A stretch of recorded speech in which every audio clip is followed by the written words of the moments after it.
The entire inheritance goes to the funeral organizer. Thanks for the big money, Trevor. Stephen and his wife were acting ridiculously in front of the coffin, giving thumbs up and taking pictures, causing a ruckus. They were convinced they'd get the inheritance and kept saying things like, "Today is a great day." But I wonder if they'd still be happy once they found out what the inheritance really was. I can't wait to see their reactions when they learn the truth. My name is Kristen, and I'm 46 years old. During the long holiday, I indulged in lots of delicious food and gained a bit of weight. Well, I suppose my metabolism will speed up in the summer, and I'll lose the weight. Although, I said the same thing last year and didn't lose any weight in the end. Sigh. I work hard at home and my job, so I think it's okay to indulge a little during the holidays and do what I like. Is indulgence bad? No, it's my money, so it's fine. After all, some people out there think it's okay to splurge with someone else's money. It all started when I was in my 30s. I had been married to my husband Taylor for several years. We received the good news that Taylor's brother, Stephen, was finally getting married. Stephen's getting married, huh? I wonder if it'll be okay. Taylor and I both sighed with concern. Stephen is a rather quirky person. Taylor's family is quite wealthy. His father, Trevor, comes from a long line of wealthy people. Although the family name isn't as influential as it used to be, Trevor has managed to keep the wealth through investments. Despite never having to work outside, he still makes a good living just by watching the stock market. So, they're still considered well off by most standards. Taylor often said, "There wasn't much emphasis on frugality when I was a kid." Because of that, his sense of money was quite skewed. It was only after becoming an adult and interacting with colleagues and bosses that he started to gain a more common-sense approach to money. Stephen, on the other hand, had an even more distorted sense of money than Taylor, perhaps because he had been pampered as the eldest son. He would buy whatever he wanted without hesitation and, despite having been in the workforce for quite some time, had no savings at all. He didn't even have the concept of saving money, spending his entire monthly salary every month. Moreover, he spent money on frivolous things. He would buy a large number of trendy clothes because celebrities wore them, order home appliances from TV shopping that he never used, and purchase large quantities of snacks and manga trending on social media. Stephen's family was worried about him and tried to advise him, saying, "Even elementary school kids save their allowance, so you should too." But it had no effect. Instead, he said, "We have money. I have a job. If you're still worried, I should just marry someone rich." Stephen was sociable and attractive, partly because of his wealthy background, but his relationships never lasted. Women were put off by his extravagant spending and thought of him as unsuitable for marriage. We were concerned about Stephen's marriage. Would his wife tolerate his spending? Or was she wealthy as he declared? Either way, we sensed trouble. And our instincts were right. Stephen's wife, Sabrina, came from a family that had become very wealthy through organic farming. They not only ran a farm but also operated direct sales outlets, and their business was booming. They were clearly a more prominent family than ours. Stephen achieved his goal of marrying into wealth and, before the wedding, said, "Sabrina is the ugliest of all my girlfriends, but she has a secure wallet, so she's a good wife." His cold manner made it clear that he had no affection for Sabrina. We felt sorry for her, thinking she had been deceived by such a man. Then, one day, Sabrina inadvertently revealed her true feelings in front of her Mil, Aurora. "I wanted a husband with money, so Stephen is the ideal partner." She realized her slip and quickly covered her mouth in panic. Her flustered reaction showed she truly thought she had messed up. she couldn't even find words to cover it up. So, she too had married Stephen for his money. Faced with a couple who married for money, we and my in-laws were exasperated and couldn't even say, "At least they're well matched. At least they're well matched." People who marry for money. I hope it doesn't lead to trouble. One day, while harboring such anxieties, a problem arose just as we expected. It happened during the Christmas visit to the in-laws. "Wow! Such a lavish spread!" Sabrina exclaimed with delight at the sight of the sumptuous feast laid out on the table. "It's your first visit home since getting married, so I ordered catering from a place we frequent," Trevor said, smiling warmly at Sabrina, hoping she would be pleased. Even I, who had visited many times before, was astonished by the extravagance of the dinner that evening. It was probably some kind of haute cuisine. There were elegant fish tranches, carpaccio adorned with caviar and truffles, and various other dishes that looked quite expensive. The desserts, beautifully presented, were equally impressive and lifted one's spirits just by looking at them. For a woman who loves chic things, this meal would surely be a delight. Sabrina, who is younger than my husband and me, prefers somewhat flashy outfits. Even though I don't know her well, I could tell from her appearance that she likely has a taste for fashionable items. Trevor probably chose dishes that he thought Sabrina would like. In fact, when I first visited, Trevor had asked Taylor about my favorite foods and had them prepared. Before marrying Taylor, I had a preconceived notion that rich people were arrogant, which made me wary. However, Trevor, born into wealth, is genuinely kind.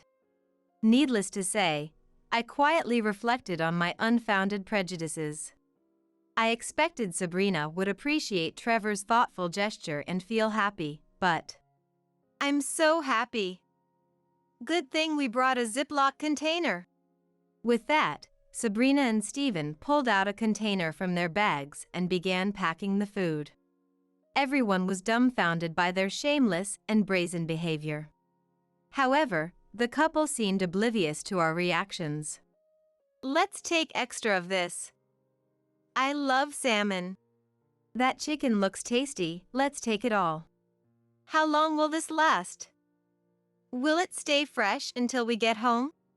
Even if it gives us a bit of food poisoning, we can just take a day off work. Hospital bills would cost us, though. We'll be fine with just resting." Chatting cheerfully, Stephen and Sabrina filled their container, and before we knew it, more than half of the food on the table had been taken. Satisfied with their filled containers, they then began to eat the food.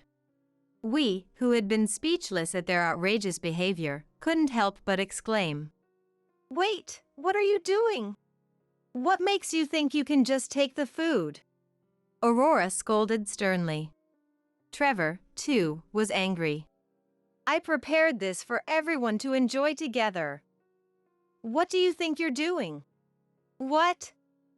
You prepared this for us, right? So, it's fine if we take it home, isn't it?" Sabrina said with a surprised look. Seeing her acting as if she was in the right, my in-laws and my husband and I were utterly disheartened. This person is even more problematic than we thought. Meanwhile, this will save us on grocery expenses. I'll buy a game with the money we save," Stephen added. "If you're going to act like that, then leave," Aurora shouted angrily. It was the only reasonable response. However, Sabrina, now with a dissatisfied expression, retorted, "What's this about? No one told us we couldn't take the food home." She then added condescendingly, "I could understand if you had prepared something more expensive and then got mad about us taking it, but..." Her face turned red with anger. "Get out. As long as I'm alive, I will never let you into this house again." With that, Aurora forcibly pushed the couple out to the front door. Stephen and Sabrina resisted, complaining all the while, but Aurora was resolute, no matter what they said. We couldn't help but worry about her, saying, "Pooh, please calm down, your blood pressure might rise." But we didn't care about Stephen and Sabrina at all. In fact, we were thinking, just as Aurora said, get out.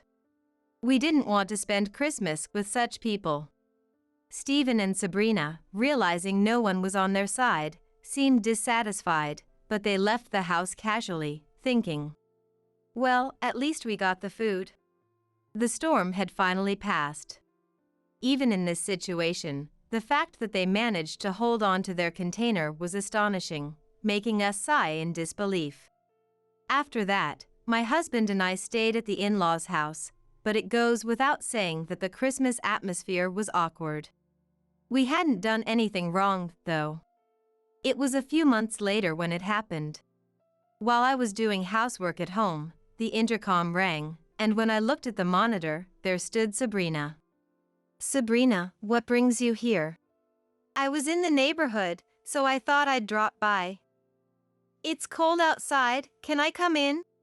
She was Stephen's wife, after all. I had no choice but to let her in. Even though I wanted to say, "You're a bother." I let her in, making no effort to hide my displeasure. You wonder if she didn't notice my expression? She's the kind of person who doesn't care about such things, making it all the more frustrating.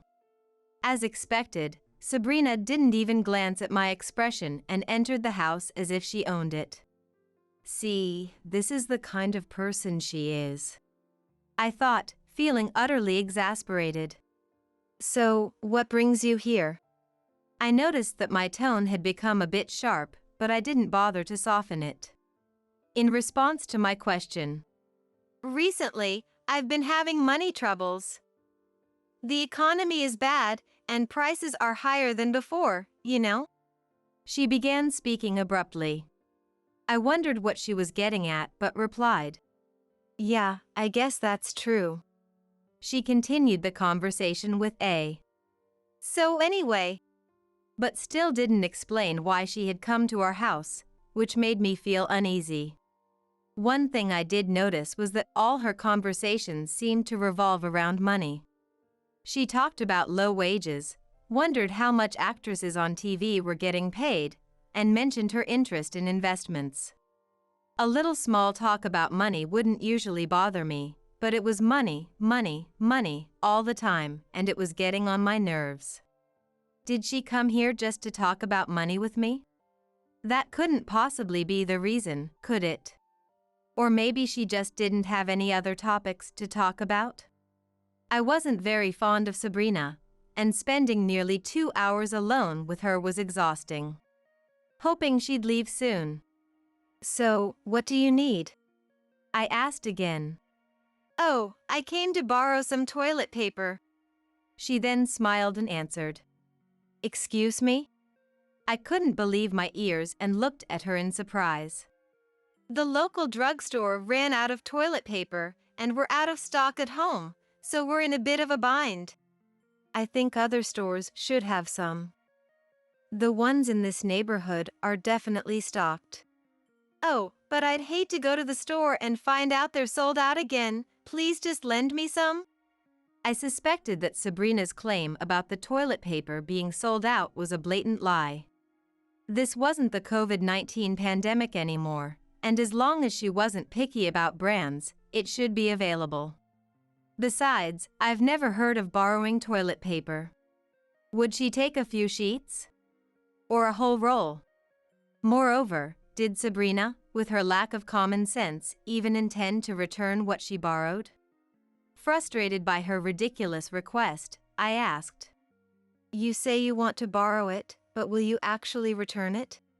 To which she replied, "Of course, I will." Her voice was clearly strained. She had a look on her face that said, "I never thought of that." It was obvious she had no intention of returning it. Not that I hadn't already figured that out. So essentially, Sabrina was asking me to give her toilet paper. How audacious of her. I was exasperated and sighed deeply. "You can definitely buy some at the local supermarket, so please purchase it yourself. What? How can you say that when my family is in trouble? It's just a little bit, can't you lend it to me? Stingy. I wanted to retort who was really the stingy one, but I held back. If I lend it to you, we'll be the ones in trouble. Please leave. Oh. You're so rigid. Then lend me some sauce. Saying this, Sabrina walked briskly to the kitchen and casually stuffed a bottle of sauce into her bag. Hey! What are you doing? It's your fault for not even lending me toilet paper. What's wrong with taking a little sauce? Sabrina, arguing from the absurd stance that it was only natural I should lend her something. It was just insane. I repeatedly asked her to stop, but Sabrina, unsurprisingly, ignored my pleas, and in the end, she helped herself to some sauce, oil, salt, and other items from the kitchen, packing them into her bag. I was reluctantly forced to lend them to her. As expected, those items were never returned despite waiting. Moreover, as she was leaving, I noticed something that shocked me. There was a suitcase by the entrance that I hadn't noticed earlier in my surprise at her sudden visit. This can't be real, I thought, astonished. How much did she plan to borrow, or rather, take? Of course, I discussed this with Taylor, and we decided to keep our distance from the Stephen couple. A few years later, Trevor fell ill and was given less than a year to live. He would be living in the hospital from now on. This sparked a new problem visiting him. Trevor needed fresh clothes brought to him 2 or 3 times a week, but Aurora had bad legs and didn't have a driver's license. Moreover, the hospital where Trevor was admitted was in a large hospital in the next city. The transportation wasn't very convenient, and given Aurora's condition, frequent visits were going to be tough. We both had jobs and lived far from where Aurora and Trevor lived. While we had driver's licenses, we didn't own a car because we lived in a well-connected urban area. Visiting Trevor regularly was, while we wanted to help, it wasn't realistic. In desperation, Aurora contacted Stephen and his wife, explained the situation, and asked for help. This happened during a so-called family meeting, where my husband and I, Stephen and his wife, and Aurora gathered together. Is it true that Dad collapsed? Stephen asked. It's true. Aurora answered with a gloomy face. Seeing Stephen and Sabrina's serious expressions made it seem like that Christmas commotion never happened. Well, that incident was due to their stingy nature. But if their real father collapses, even Stephen and Sabrina would get serious, or so I thought. Then we need to talk about the inheritance as well. Yes, how much will we get? I think it's determined by law. What? I want a lot. You're the eldest son, right? Yeah, I'm the eldest son, so I should get a lot. Right, Mom? Stephen and Sabrina, with serious expressions, were not worried about Trevor, but were casually talking about wanting a lot of inheritance. We were dumbfounded. Is this really the time to talk about that? Stephen? We gathered here today to discuss the hospital visits. I started to say. Oh, you and your wife can handle that. What? We don't need to visit. We've seen Dad's face many times since we were kids. Seeing him next in a coffin is enough, Stephen said, laughing loudly. He seemed to think he made a clever joke. What nonsense. While we were feeling utterly hopeless at Stephen's words, Sabrina said something shocking. There's no reason for us to come here other than to discuss the inheritance. By the way, Aurora, who didn't need to apologize at all, had called Stephen and Sabrina after the Christmas commotion to apologize, saying, I said too much back then.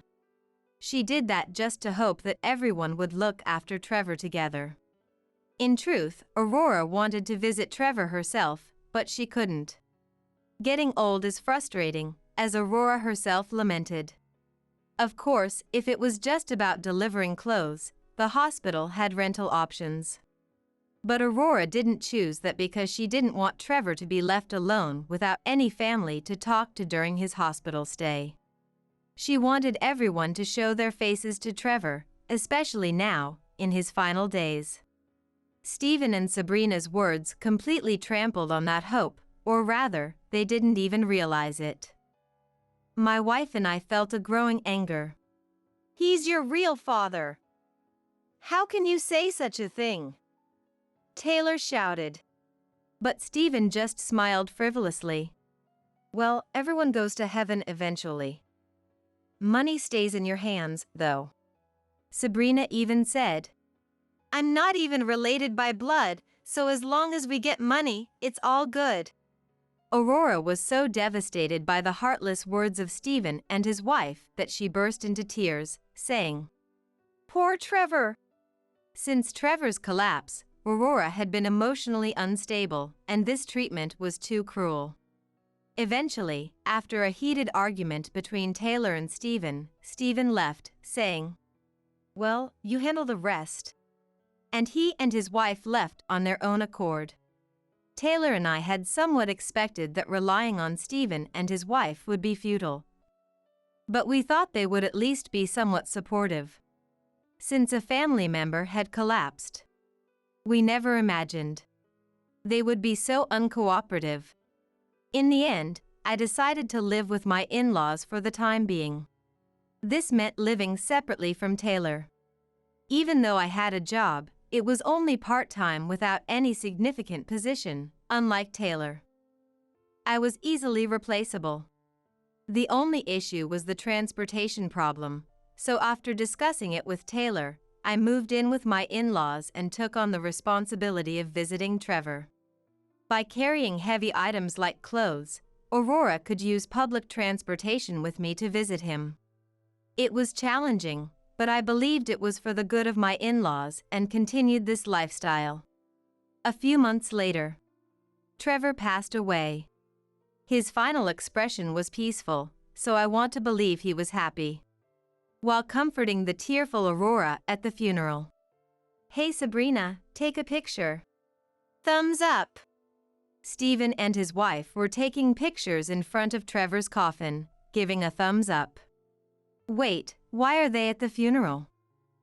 Didn't we tell them not to come? We had no intention of inviting Stephen and his wife to the funeral. In fact, they hadn't attended the wake. Because we hadn't told them about his passing. However, a relative of Taylor's had informed them, and for some reason, they decided to attend the funeral. Seeing Stephen and his wife being so jubilant. What are you doing? I confronted them. Today is a happy day. Stephen responded. What? Dad died, which means a big money opportunity. Stephen gave a thumbs up. Sabrina laughed lightly, saying, Good things happen if you try hard enough. What exactly did you work hard at? My fists clenched in anger. My body shaking with rage. A happy occasion? I can't believe you. How can you say such a thing? Well, Kristen, I should be asking you the same thing. Even if he's your FIL, he's just some guy, right? You're getting an inheritance too, so let's celebrate together. Well, most of it will be mine, though. That's right, let's celebrate. But the inheritance goes entirely to the funeral organizer. Thank you for the fortune, Trevor. Stephen and Sabrina high-fived, celebrating. Their outrageous behavior left not just us, but all the relatives in shock. Besides, the funeral organizer is Aurora. There's no way we would entrust it to you. Don't make decisions on your own. And, inheritance, they seem clueless. Listen, you've been going on about the inheritance, but it's not just zero. It's negative. What? Stephen and Sabrina were stunned by my words. Well, what do you mean? Sabrina asked eagerly. Trevor gave pre-mortem gifts to Aurora and me. What? Realizing Stephen wasn't showing up at the hospital, Trevor inquired about our current situation in detail. Reluctantly, we explained everything. If that's the case, I'll give pre-mortem gifts to Kristen and Aurora for taking care of me even while living separately. We never asked for money. This decision was entirely Trevor's goodwill. However, Trevor, upon hearing our discussion, said angrily to Stephen and his wife, "How dare you treat people like an ATM?" It seemed he was inclined not to give them any inheritance because of this. Well, I understand that, but then at most it should be 0, right? Why is it negative? Sabrina's question made Taylor and me exchange glances. Taylor spoke quietly. Dad seemed to have co-signed a loan for an old colleague. What? Stephen and Sabrina were stunned. Aurora, looking distant, added, "He was a good-hearted man." So, what's the status of that loan now? Sabrina asked, trembling slightly. It looks like the borrower skipped town. We got a notice yesterday to pay the remaining debt. What? How are we supposed to handle that? Sabrina demanded. Since it's part of Dad's estate, you two will have to pay it off, Taylor said calmly. Why us? You're an heir too, Stephen shouted. That's right, Sabrina echoed. Their panic made us, including Aurora, burst into laughter. Annoyed, Stephen snapped. What's so funny? Taylor and Aurora renounced their inheritance after the pre-mortem gifts, I explained. What? Stephen and Sabrina gaped in shock. Is that even possible? Sabrina asked. It is. The two processes are separate, so receiving one doesn't prevent the other. There are tax implications, but unlike you, we're not overly concerned about money. Paying taxes is a small price compared to inheriting debt.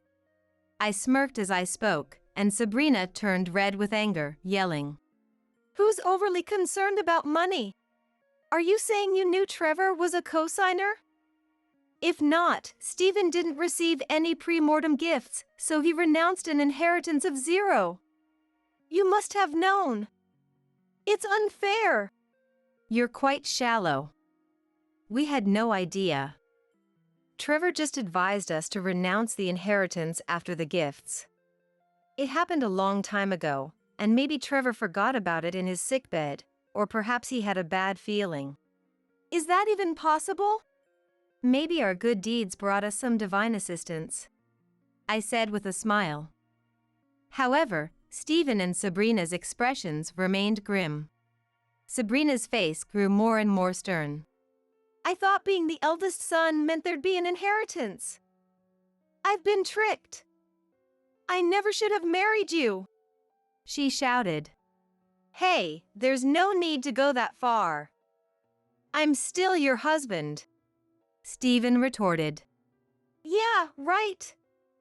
You only married me for my family's money, Sabrina shot back. Well, the same goes for you. And you never let me enjoy any of that money because you're so stingy. This marriage is my biggest regret, Stephen countered. What did you say? You're the one who spends too much just because you think you have money. What will we do if we run out? You should be saving more, Sabrina yelled. That's exactly why I say you're obsessed with money. You have plenty, but you always make us live like misers. You've turned me into someone who's just as money-obsessed as you are, Stephen retorted. I'm just teaching you to be responsible with money, Sabrina insisted. This couple, they seem so similar yet can't agree on anything. It would be entertaining if it weren't taking place at Trevor's funeral. I wished they would stop arguing so loudly. I'm sorry to interrupt your lively discussion, I said. But as I mentioned, You are responsible for paying off the negative inheritance. Stephen and Sabrina protested, arguing why they should have to bear this burden. Wait, I can just renounce the inheritance too, Stephen exclaimed, looking triumphant as if he had just had a brilliant idea. Sabrina quickly agreed. The inheritance is 0, but that's better than a negative one. Stephen laughed. Stephen, didn't you sell some of Trevor's belongings before coming here? I asked. What? How did you know that? Stephen's eyes widened in surprise. I happened to overhear you on the phone with a friend earlier. You sold Trevor's watch at your friend's store for $20,000, right? Yeah, I stopped by the old house and found some valuable stuff. So I've already made some money. 0 inheritance is fine by me, but maybe there's still more valuable stuff among the belongings. I should go look, Stephen said, grinning. Well, that's fine. Those items are part of your inheritance now, I replied. Yeah, they're mine. Wait, inheritance? Stephen suddenly looked confused. By selling those items, you've effectively accepted the inheritance, which is called tacit acceptance. This means you can't renounce the inheritance anymore, I explained. What? Stephen's mouth was half open, making him look completely foolish. Next to him, Sabrina wore the same expression, and I secretly thought they were a perfect match. Immediately, Sabrina snapped. I told you not to rush things. She started blaming Stephen, trying to save herself. Stephen stood there in a daze, staring up at the sky. Taylor and I couldn't help but laugh at their misfortune. When I glanced over, Aurora was also watching with a satisfied look on her face. So were our relatives. No wonder. Stephen and Sabrina had barged in without considering the situation, causing a commotion with their constant picture-taking. Everyone in the venue was on our side. Well then, how about you just leave? Taylor and I called the staff, who then forced Stephen and Sabrina out of the venue. Even as they were being dragged away, they continued to hurl insults at each other. After that, Stephen and Sabrina tried to avoid taking on any debt and considered hiring a lawyer. But bad luck seemed to follow them. Their house, of all things, caught fire from a nearby blaze and was partially burned down. While the roof was still intact and it wasn't entirely uninhabitable, the smoke smell made it far from a peaceful living environment. Rebuilding the house would cost money. Hiring a lawyer would also require funds. Expenses just kept piling up. So, Sabrina thought of asking her family for financial help. However, her parents were in the midst of discussing a mature divorce. Apparently, her dad's domineering ways had pushed her mom over the edge. Her mom had decided she wanted to live a free life and opted for divorce. As a result, Sabrina's plea for help was met with, "You're a grown adult. Don't rely on parents who are about to split up." With no one left to turn to, Stephen and Sabrina had no choice but to take on Trevor's debt and inherit the only family home that hadn't been part of the earlier inheritance. Why didn't Aurora inherit the family home during the lifetime gift? The family home had begun to sink at that time, causing the house to gradually tilt. Of course, while Aurora was alive, it wasn't uninhabitable. However, the tilted house affected her inner ear, causing dizziness and other health issues frequently. Aurora injured her leg due to falling from dizziness. When I received the lifetime gift from Trevor, he asked me to live with Aurora after he passed away. Therefore, after the funeral, she has been living with my husband and me. In short, not only the debt but also the family home was a negative inheritance. Sabrina often yells at Stephen, saying, "I wouldn't have to pay off the debt if I hadn't married you." If she's so unhappy, she should just divorce him, but with her parents divorced, she has no one else to rely on and clings to Stephen. More than anything, she hates the idea of having a divorce in her history. She probably thinks it will tarnish her record. Being overly concerned with appearances can make life tough. Thus, Stephen and Sabrina became a couple in name only, paying off debt in the tilted house. I wouldn't want to live that kind of life. How terrifying.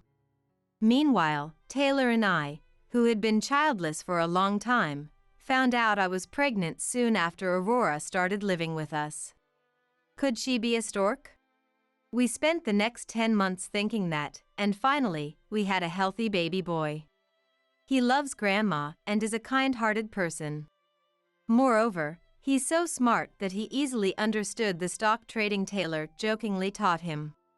Of course, we haven't let him actually trade as it would be problematic if he lost money. To our surprise, his food preferences are remarkably similar to Trevor's, making us wonder if he's Trevor's reincarnation. Well, it's probably just a coincidence, but nevertheless, I sometimes think that while Stephen and Sabrina were punished, some mysterious happiness came to our home. I got my mistress pregnant. Let's get a divorce. So, this woman you've been seeing, she's pregnant now? I'm guessing your little affair didn't just start a month ago, did it? We've been together for about a year now. I guess you could call it an affair. I didn't want to hide it and risk causing more drama later on, so I'll pay the alimony for an affair-based divorce. I laughed bitterly. I see. So, all those late nights at work and solo weekend outings weren't just to escape taking care of Lizzie, but also to meet up with your mistress. That's right. I had been left to shoulder the burden of caring for Lizzie, my mother-in-law, after she was diagnosed with dementia. It was a challenging situation on its own, but then my husband disappeared for a month without a word, only to return suddenly with his mistress in tow. To make matters worse, he brazenly declared his infidelity and referred to his mistress as his lover right in front of me. The term wasn't inaccurate, but I couldn't help but wonder if his mistress would be angered by such a blatant label. To my surprise, she simply smiled at me in silence. It was eerie, the way she grinned after being called a mistress. Was she that desperate to marry my husband? Well, if she wanted him that badly, she could have him. Fine, but from now on, Lizzie's care is your responsibility, I stated firmly. What? Caring for her is your job, isn't it? You quit your job, so you don't have an income. I'll give you some money, so just keep taking care of that demented old hag. I'll pay extra, so handle the housework too. If you expect me to come to this house, does that mean you two will be living here? That's not going to work, because this house is going to be gone soon. They had no idea what was coming. I hoped my husband's mistress would suffer plenty after getting her hands on my husband. And I wanted my husband, oblivious as he was, to thoroughly regret leaving me. My name is Adele. A 50-year-old company employee married to pay, who also works for a company. We have a daughter, Anita, who recently graduated from college, got a job, and moved out on her own. Our child-rearing days were officially over. Looking back, despite the various struggles, those memories were all precious to me. With our daughter out of the house, I thought Pei and I would continue working while enjoying a relaxed life together as a couple. But then, the unthinkable happened. I told you I was worried about leaving her alone, I sighed, exasperated. It's fine now. She's safe and sound, isn't she? We had rushed to the hospital after receiving a call that Lizzie had collapsed. My husband was now voicing his frustrations to Lizzie, who lay sleeping on the hospital bed. Apparently, Lizzie had suffered a cerebral hemorrhage. Although she managed to survive, the after effects left her with vascular dementia. I can't take any more of Mom's selfish demands. I nodded in agreement. You're right. Let's start making arrangements right away. At that moment, my husband and I decided to move in with Lizzie, without her consent. Lizzie was already 80 years old and had been living alone for the past 5 years, ever since my father-in-law passed away.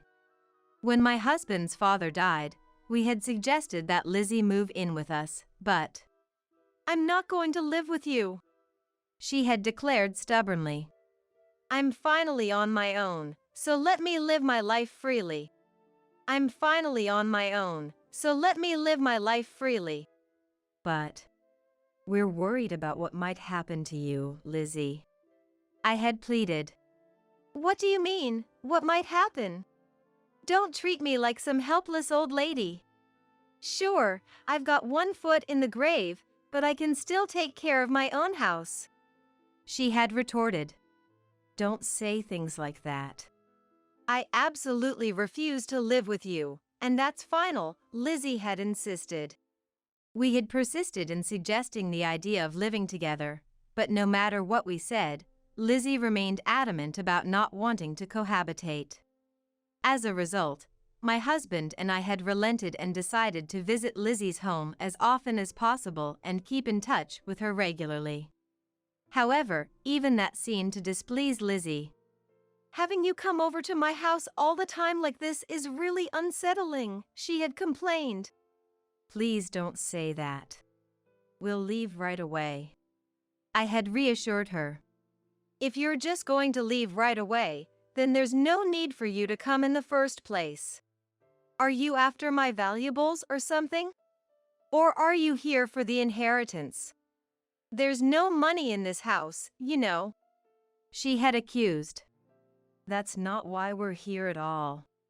Whenever we went to check on Lizzie, she would often yell at us.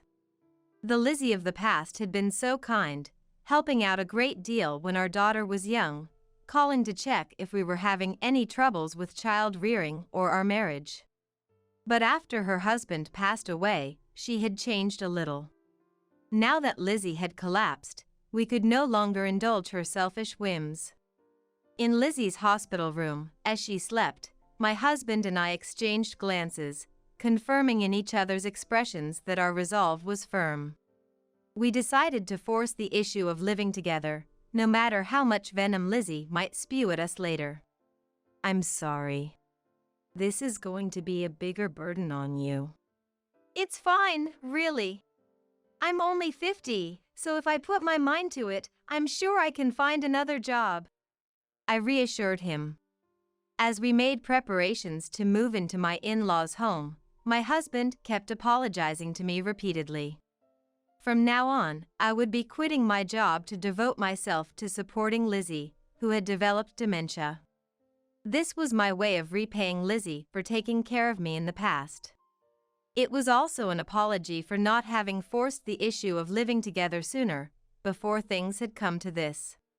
You came. Thank you. I'm sorry for causing you trouble, Lizzie said, her voice weak. Not at all. We're the ones who will be imposing on you, I replied, trying to sound cheerful. I had expected Lizzie to spew venom at me once we started living together, but to my surprise, she welcomed me warmly. The atmosphere was reminiscent of the kind Lizzie from the past. At this rate, I thought we could manage living together without any issues. However, problems began to surface in unexpected ways. Lizzie was more energetic than we had imagined. She could walk on her own, so she didn't need much assistance around the house, and her speech was clear. The content of her conversations, though, was a bit problematic. The flower field over there was so beautiful. Let's go there together next time, Adele. Sounds good. Let's go together with pay, Lizzie suggested, sipping her tea as she recounted a day trip she claimed to have taken yesterday. It seemed she had enjoyed it so much that she wanted to take me along. However, the day trip Lizzie was referring to had taken place not yesterday, but 20 years ago. She had mistaken it for a recent trip and was sharing her travel memories with me. I continued to listen to Lizzie's stories with a smile, without correcting or drawing attention to her confusion. It appeared that Lizzie's dementia had made it difficult for her to distinguish between past and present memories. As a result, she would occasionally talk about events from decades ago as if they had happened recently. If that were the only issue, I thought it wouldn't be a major problem since I could simply listen to her stories. However, I quickly realized that this assumption was naive. Having you come over to my house all the time like this is really unsettling.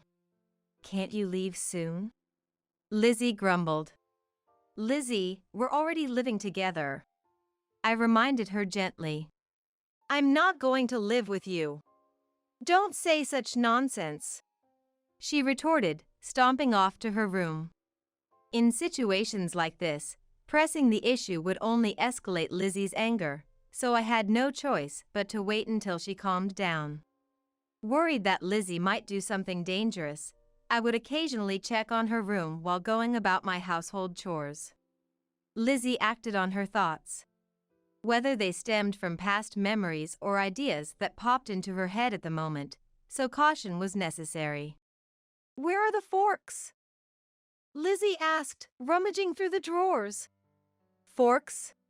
Why are you looking for forks? Are you going to eat something?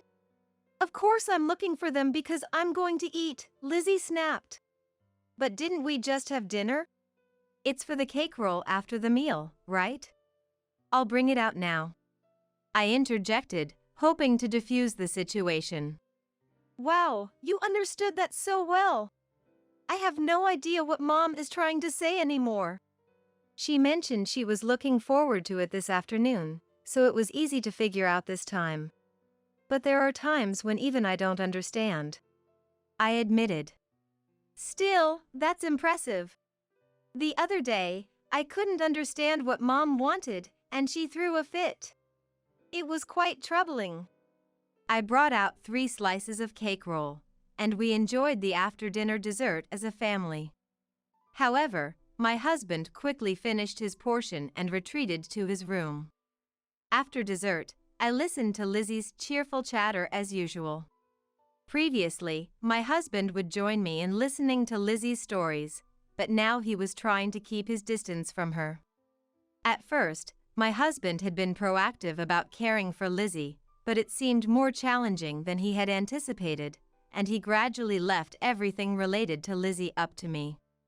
To distance himself from Lizzie, he started coming home late from work and going out alone on his days off. I had quit my job to support Lizzie. However, I realized that if things continued this way, my husband might think it was okay not to help at all, so I finally decided to confront him. Don't you think you could listen to Lizzie's stories a bit more? You're starting to leave everything to me, and it's like you're avoiding your mother, I said, trying to keep my voice calm. That's not true. I'm just tired from work and don't want to get caught up in Mom's long conversations or hysterics at home. That's the problem. I'm not asking you to help more. I just want you to lend a hand a little, and I don't want you to dump everything on me like this. I explained, my frustration growing. Fine. You don't have to get hysterical too, my husband muttered, walking out of the living room as if to escape from me. I regretted not phrasing it better. But at least I had gotten a commitment from him. I thought this meant he wouldn't completely abandon Lizzie's care to me. That was supposed to be the case, but my husband tried to fulfill his promise in a way I hadn't imagined. I'm sorry. You just started working, and it must be tough for you. I apologized to my daughter as I handed her a cup of tea. It's okay, since it's only occasionally. And I want to see Grandma too. Anita reassured me, taking the tea to Lizzie and starting to listen to her stories in my place. While they chatted, I went out shopping.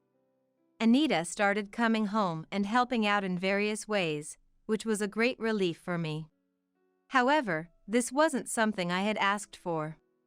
Oh, Anita. You're here. You're always such a big help. What were you thinking, going out alone again? If you're here, then I'm not needed, right? That's not the issue, Anita exclaimed. When my husband, who had been off work and out playing since the morning, returned home, our daughter scolded him as soon as she saw his face. Watching my daughter scold my husband, I couldn't help but sigh. The reason Anita started coming home was that my husband had asked her to help out a bit because caring for Lizzie was challenging. I had only wanted my husband to help a little, but he had delegated that small amount of assistance to our daughter. Our kind-hearted daughter had agreed to come, but when it came down to it, my husband wasn't helping at all. It was only natural for Anita to be angry. However, no matter how much Anita scolded him, my husband's attitude didn't improve. If anything, it seemed to worsen the situation, as he thought everything was fine now that Anita was helping, and he completely avoided anything related to Lizzie. While I was grateful for Anita's assistance, it was only occasional. In the end, I found myself caring for Lizzie almost entirely on my own. You hid my clothes, didn't you? Lizzie accused me, her eyes blazing with anger. I didn't do anything like that. You probably forgot where you put them. Shall we look for them together? I offered, trying to keep my voice calm and soothing. Don't give me that innocent act. What a horrible person you are. Do you enjoy bullying an old woman that much? You wicked daughter-in-law. Lizzie spat, her words dripping with venom. About a year had passed since I started taking care of Lizzie by myself. If you looked at it day by day, the stress of caring for Lizzie wasn't that significant. However, when it continued for a year, the stress gradually accumulated. Moreover, caregiving wasn't the only source of my stress. Hey, keep it down. Don't make me raise my voice. If anything, the main cause of my stress was him. My husband still didn't lift a finger to help and had completely dumped everything related to Lizzie on me. I had tried to keep him informed about important matters, but... You know how Lizzie called the real estate agent on her own and tried to sign some contract? I began, hoping to discuss the issue with him. You told them she has dementia, so they invalidated it, right? Yes, but to prevent the same thing from happening again. I persisted, trying to convey the gravity of the situation. I'll pass on that kind of troublesome talk. Taking care of Mom is your job. My husband cut me off, fiddling with his phone as he walked out of the living room. I had reached a point where he wouldn't even listen to me. This had been going on for a year, and I was understandably feeling quite down. I was still managing for now, but at this rate, my mental health might eventually deteriorate. One day, as I was worrying about this, an incident occurred that severely drained my emotional reserves. I'm telling you, it wasn't me. Stop making false accusations. It was you, wasn't it? I saw you do it. Fix it right now. Lizzie demanded, her tone equally furious. That's obviously impossible. Have Adele take you to the optician tomorrow or something. As I was cleaning up after dinner, I suddenly heard my husband and Lizzie's angry voices. I hurriedly stopped washing the dishes, wiped my wet hands, and headed to the living room. What's going on? I asked, trying to assess the situation. She's saying I broke her reading glasses. You broke them right in front of me. Lizzie insisted, her eyes narrowed in accusation. Stop making false accusations, you demented old hag. Hey, what kind of way is that to talk? I admonished him, shocked by his callous attitude. Shut up! I can't take this anymore. Staying in this house is nothing but a source of stress. My husband yelled, roughly shoving my shoulder to force me aside as he stormed out of the house. The pain in my shoulder from his push and the unreasonable words he had hurled at me left me unable to muster the energy to chase after him or call out to him. I simply watched his retreating back, feeling utterly defeated. It was him who broke them. Lizzie insisted, her voice trembling with anger and frustration. I understand. Let's go to the optician tomorrow. For tonight, please bear with it without your reading glasses, I said, trying to placate her. I'm always causing you trouble. Thank you, Lizzie said, her tone softening. What are you saying? This is only natural. I reassured her, my heart aching at her vulnerability. As I cleaned up the broken reading glasses from the table, I listened to Lizzie's story. Lizzie sometimes got angry out of nowhere or said things that didn't make much sense, but she also had moments when she reverted to the kind Lizzie I knew. I believed that it was this kind Lizzie's presence that kept me sane. That day, my husband, who had left the house, didn't return. Well, I thought he would come back eventually, so I didn't pay much attention to it. However, he didn't return the next day or the day after that. I got worried and called him several times, but he wouldn't pick up. About 2 weeks after my husband left the house, I finally received a message from him. It was just 6 characters long, saying he would return eventually. Since he said he would come back eventually, and he wasn't a child, I decided not to worry about it. Honestly, my husband had been the main source of my stress, so it was actually a relief to have him gone. After being married for over 20 years, this is what a marital relationship is like. However, another 2 weeks passed, and a month went by without my husband returning home. I started to worry again and was thinking about calling him when he suddenly came back. Hey, I'm back. Come on, come in. This is going to be our home now. What? What do you mean? When I greeted my husband at the entrance, I was perplexed by his attitude, as if nothing had happened in the past month. What confused me even more was the unfamiliar woman standing next to my husband. She looked to be in her late 30s, relatively young. My husband took the woman's hand and entered the house as if it were the most natural thing in the world, heading straight for the living room. I was so taken aback that I froze at the entrance. A few seconds later, I came to my senses and hurriedly followed my husband and the woman. When I arrived at the living room, my husband and the woman were sitting on the sofa as if it were the most natural thing in the world. I stood in front of my husband, demanding an explanation. What do you mean, this is going to be your home? Where have you been for the past month? And who is this woman? I asked, my voice rising with each question. Don't bombard me with questions like that.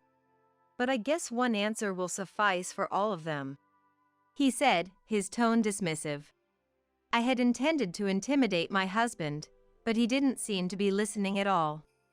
Instead, he had an eerie smile on his face, and I had a bad feeling about what was to come. I got my mistress pregnant. Let's get a divorce, he said, his words hitting me like a ton of bricks. My husband's words made me feel dizzy, and I thought I might collapse. I had a vague suspicion, but it seemed the woman was indeed his mistress. He must have been staying with her for the past month. Was he getting carried away with the idea of remarrying a younger woman? Or was he elated that he had gotten a woman in her late 30s pregnant at his age of over 50? He was calling his mistress his lover right in front of her. The term wasn't incorrect, but wouldn't the mistress get angry at being called that? That's what I thought, but the mistress just smiled at me in silence. Despite being called a mistress, she was smiling. It was quite eerie. Did she want to marry my husband that badly? If she was fine with a husband like him, she could have him. She could have my husband and suffer to her heart's content. My ignorant husband would also deeply regret leaving me, I thought. My husband and his mistress had smug expressions on their faces, as if they had one. They probably intended to kick me out of this house and live here together with their future child. If they wanted a divorce, that was fine, but before that, there were several things I needed to confirm with my husband. That woman is pregnant, right? Then your relationship couldn't have started just this past month, could it? I asked, my voice steady. We've been together for about a year now. This would be considered an affair, right? I don't want to hide it and risk causing trouble later, so I'll pay the alimony for an affair. He said, his tone almost boastful. I see. So, coming home late from work and going out alone on your days off weren't just to escape from caring for Lizzie, but also to meet that woman. I concluded, piecing it all together. That's right. Actually, about Mom's reading glasses, I really did break them to get away from home for a few days. I was planning to come back in about 3 days, but during that time, her pregnancy was discovered. So, after discussing what to do, we decided to have you leave. He explained, as if it were the most reasonable thing in the world. Fine, then please take care of Lizzie's caregiving from now on. I said, my voice dripping with sarcasm. My husband's incredibly childish words and actions made me lose any desire to have a discussion, so I decided to leave the scene quickly. However, I was made painfully aware that my husband's immaturity exceeded my imagination. Huh? Caregiving is your job, isn't it? You quit your job. You don't have an income, right? I'll give you some money, so keep taking care of that demented old hag. I'll pay extra, so take care of the housework too. He demanded, his tone dismissive. Hearing my husband's words, I felt like his mistress's smirk grew stronger. Seeing her expression, I kind of understood why she didn't get angry when my husband called her his mistress. What's your name? I asked, turning to the woman. It's Kendall, why? She replied, her tone almost bored. Kendall, I'm sorry to ask, but what's your job? I inquired, trying to keep my composure. I'm a part-timer, why? She said, her expression guarded. Will you continue working after marrying my husband? I pressed, needing to know. I've been told I can just become a housewife, so I'm planning to quit, why? She responded, her tone defensive. It seemed my hunch was correct. My husband was trying to make me take care of Lizzie and do the housework even after our divorce. He said he would pay me, but he probably only intended to give me a small allowance. If I were to take care of the house, what would his mistress do as a housewife? He probably told her she wouldn't have to do anything. His mistress could live comfortably, so she must have decided to marry my husband. Even if I left the house, with my husband's family home, she could raise her child with peace of mind and rely on my husband's money. That must have been good enough for her. My husband probably thought that having a young wife and a cute child would be enough. However, the life they envisioned in this house would never come to pass. If you expect me to come to this house, does that mean you two will be living here? That's not going to work, because this house is going to be gone soon. What are you talking about? This house is going to disappear? That's right. Lizzie is planning to sell this house and use the money to enter a nursing home. I explained, my voice calm and steady. Sell the house? Isn't that what that demented old hag was trying to do when she contacted the real estate agent on her own? I thought we talked to the real estate agent and had the contract nullified. Don't tell me she tried to proceed with the contract again after that? But I can't imagine that someone with dementia could properly handle contract discussions. Last time, the real estate agent contacted us to confirm she was trying to proceed with the contract on her own, so we found out. This time, I handled the procedures on her behalf. I stated matter-of-factly. The house should be in Lizzie's name. There's no way you could easily sell the house on her behalf. If you're going to lie, at least make it more believable. It's not a lie. I've become Lizzie's legal guardian. So, I've gained the authority to manage her assets on her behalf. I can sell real estate, sign contracts for nursing care services, and even discuss the division of inheritance. I explained, watching the realization dawn on his face. So that means you can do anything on Lizzie's behalf? Not anything, but roughly speaking, yes. I confirmed, nodding my head. Why are you the one handling such important procedures? If someone is going to become her legal whatever, it should be me, her son. Remember about 6 months ago when Lizzie contacted the real estate agent on her own?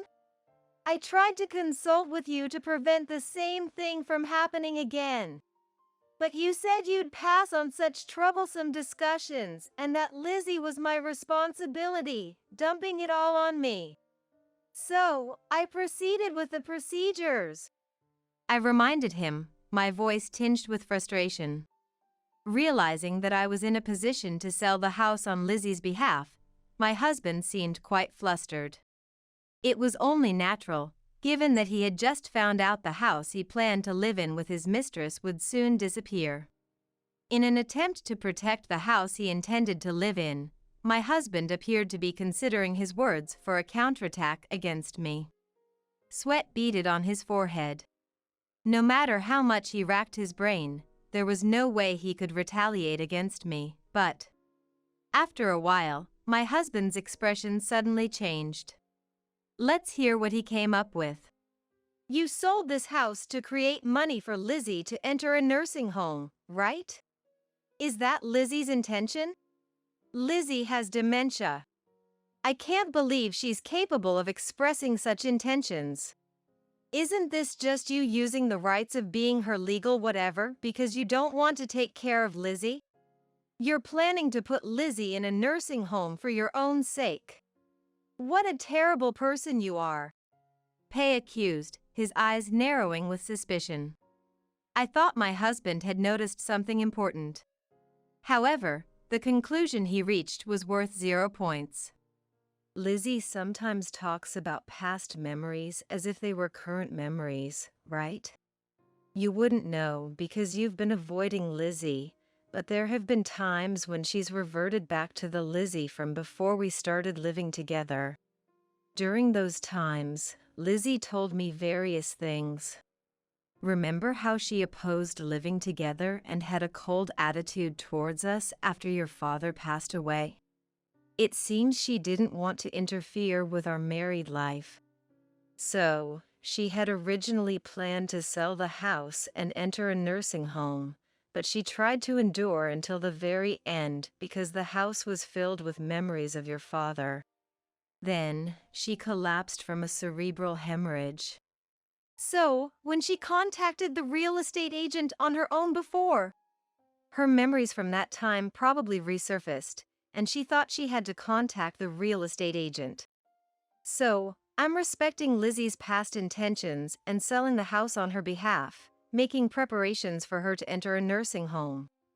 I clarified, my voice firm and resolute. Why didn't you tell me about selling the house and putting Lizzie in a nursing home? Pei demanded, his voice rising with anger. Didn't you say Lizzie was my responsibility and dump everything on me? So, I thought it would be fine to tell you once all the preparations were finalized. But when push came to shove, you left the house for a whole month and were unreachable. What else could I do? I countered, my patience wearing thin. Understanding that he wouldn't be able to live the life he had imagined with his mistress, my husband's shoulders slumped in defeat. However, it seemed he hadn't lost hope for the future yet. Well, if Lizzie enters a nursing home, that means we won't have to take care of her. And even if I have to pay alimony, I can still divorce you. Then I can marry Kendall. I was shocked about the house disappearing, but it doesn't seem like that big of a deal for me. Unfortunately, I was about to extinguish that hope as well. I think you two will have a tough time ahead with money and other things, but do your best. I said, my voice dripping with sarcasm. What? Money and stuff? Isn't the money for Lizzie to enter the nursing home coming from selling this house? Actually, this house is old, so we have to demolish it and sell just the land. The demolition costs are surprisingly high. Well, after subtracting the demolition costs from the money we get from selling the land, it'll be around $80,000. So, that $80,000 will go to Lizzie, right? Geez, don't scare me like that.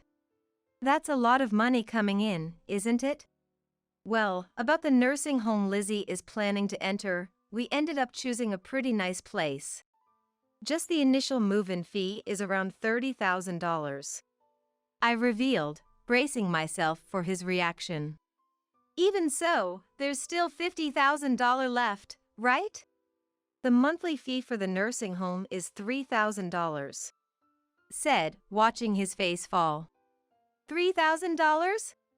With that, $50,000 will be gone in just a little over a year.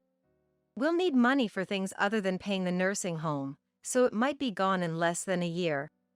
But don't worry. There are various programs available, so Kendall, I'll leave the rest to you. What? Me? I don't know what to do if you tell me that all of a sudden. Hey, you know what to do, right? Do it for me. Kendall pleaded, her eyes wide with fear. I don't know anything either. I've been dumping everything about Mom on Adele until now. More importantly, why did you choose such an expensive nursing home? If Lizzie enters a nursing home, I can work again, right? So, I was planning to find a new job and pay the fees myself after using up Lizzie's money. I've already found a job and will start working next month. Since my career break was only about a year, I found one quickly. But I don't need to save money for Lizzie anymore, right? I said, my voice calm and collected. No, we're having a child, and we'll have to rent a house since this one is disappearing, and there's alimony for you. $3,000 a month is impossible. Please. Can't you reconsider selling the house and the nursing home? No. Selling the house and the nursing home were already decided. By the way, the only way to cancel the legal guardianship midway is if the person's judgment ability recovers. I stated firmly, leaving no room for argument. So, even if we get divorced, you'll be managing Lizzie's assets, right? That's right. I'll protect the money from selling the house, so don't get any funny ideas. I warned, my tone stern. Realizing that the happy life he had envisioned with his mistress would not come to pass, my husband slumped in defeat once again. Seeing his reaction, his mistress also began to panic. Wait, what does this mean? You said there's a house, and even though Lizzie has dementia, she'll croak in a few years because of her age, so we wouldn't have to take care of her that much, right? But now the house is being sold and will disappear, and Lizzie will use that money? And from what you're saying now, it seems like we'll have to deal with the high nursing home fees. This is completely different from what I heard, but you can afford to live like that, right? Kendall demanded, her voice shrill with anger. I'm sorry. The situation has changed. If possible, could you work? Don't mess with me. Build a replacement house right now. Kendall yelled, grabbing my husband by the shoulders and shaking him violently. My husband's head bobbed back and forth limply, and I worried it might fall off at any moment. Even though we were planning to demolish the house, we would still be living here for a while, so it would be troublesome if my husband's head fell off. You can't live here anymore, so please leave. I said firmly, ushering my husband and his mistress out of the house as they continued to argue. Is someone here? Lizzie asked, entering the living room after hearing Kendall shouting. I just sent away a persistent door-to-door salesman. I lied, pretending the events of the past few minutes had never happened. After that, my husband and I got divorced. As planned, Lizzie sold the house and entered a nursing home. Also, after hearing about the affair, my daughter said she would never see her former father again. It seems that my ex-husband and his mistress broke up after that. As a result, my ex-husband not only has to pay me alimony for the affair but also child support for the child that will be born with his mistress. My ex-husband was cut off by me and our daughter, and he was abandoned by his mistress, leaving him alone. Although he is alone, my ex-husband has a job, so he can live comfortably with financial leeway from now on. Or so one might think. My ex-husband has to continue paying child support and Lizzie's nursing home fees. If Lizzie enters a nursing home with fees that are too high, he may not be able to pay child support. The child about to be born is not at fault. Therefore, I changed Lizzie's nursing home to one with slightly lower fees. However, I haven't forgotten that my ex-husband didn't take care of Lizzie at all when she developed dementia, and that he said things like, "Demented old hag, and I'll only have to endure her for a few years until she croaks."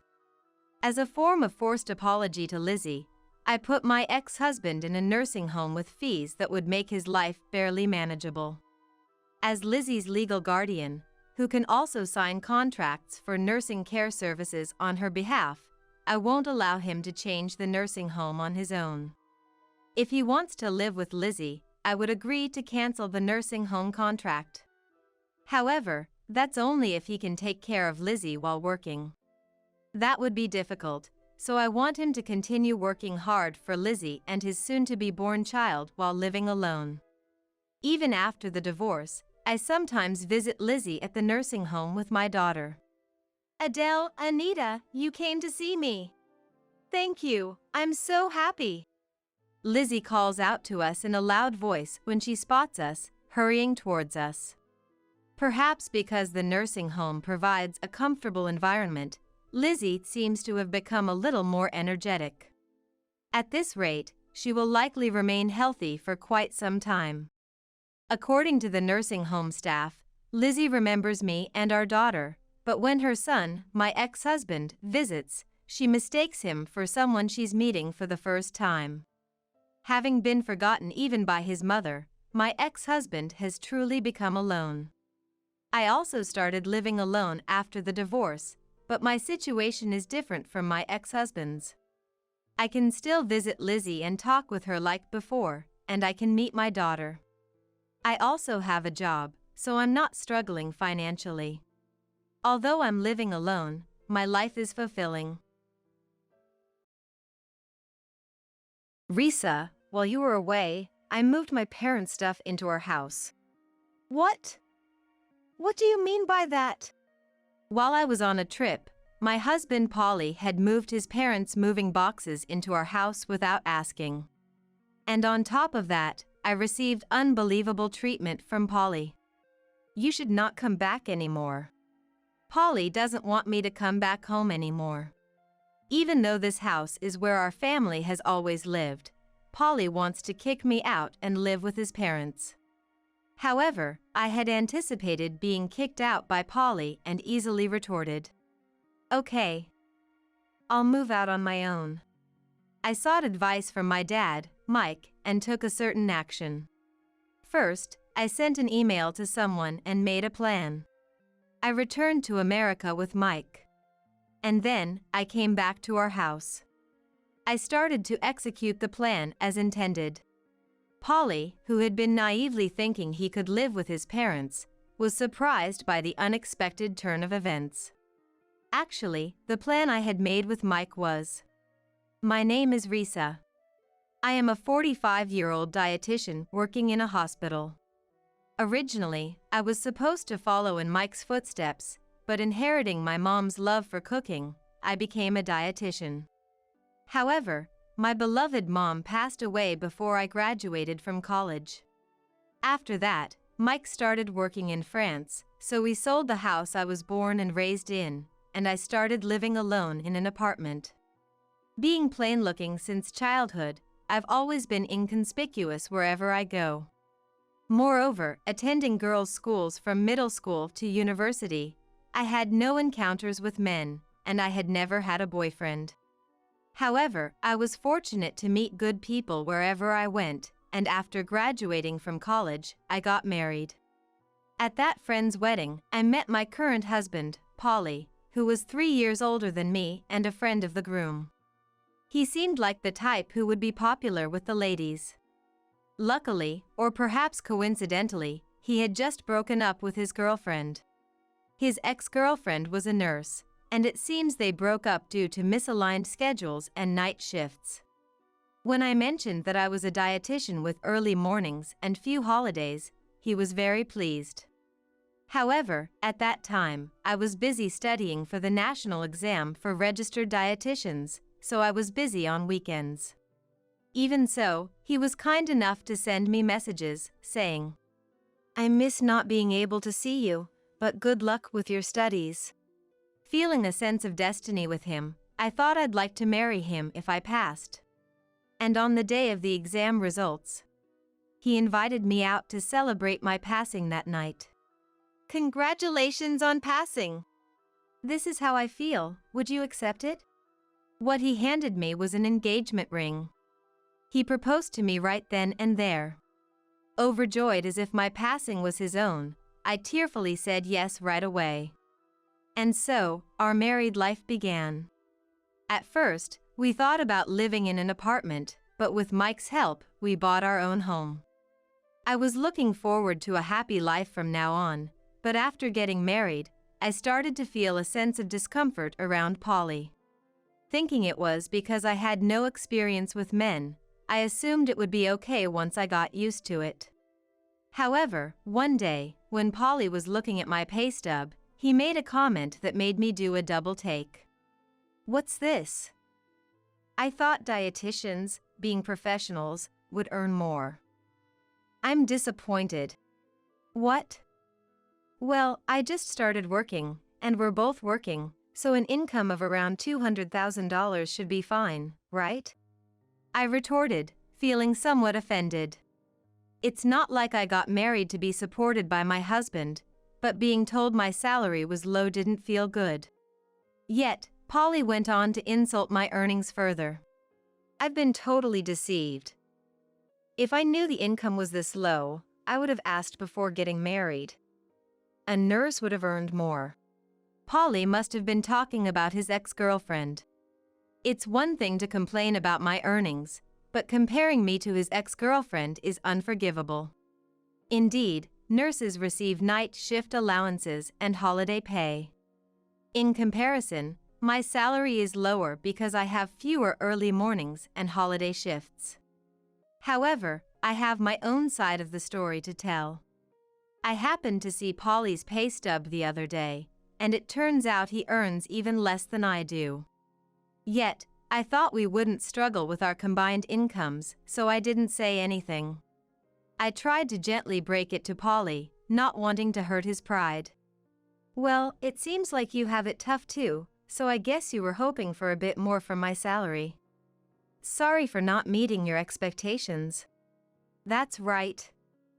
I work for a small company, and my salary is really low, so I wanted to marry a professional woman to achieve financial stability. I only meant to cheer him up with what I didn't even believe myself, but I never thought Polly would take it seriously. Before we got married, he was happy that my work hours were regular, but after we got married, he complained about my low income as if he had changed his stance. What kind of world does a man live in where he expects his wife's income to be higher than his? I was just dumbfounded by Polly's unreliable behavior. As soon as he knew about my income, Polly started looking down on me. Yet, he wouldn't hesitate to buy whatever he wanted without restraint. Even when I asked him to be a bit more frugal, he wouldn't listen at all. I've been spoiled by my parents since I was a kid, buying me whatever I wanted, so I can't change my attitude towards money that easily. I couldn't say anything back to such a spoiled statement from Polly. It's no excuse to say that he was spoiled by his parents when he was a child at his age.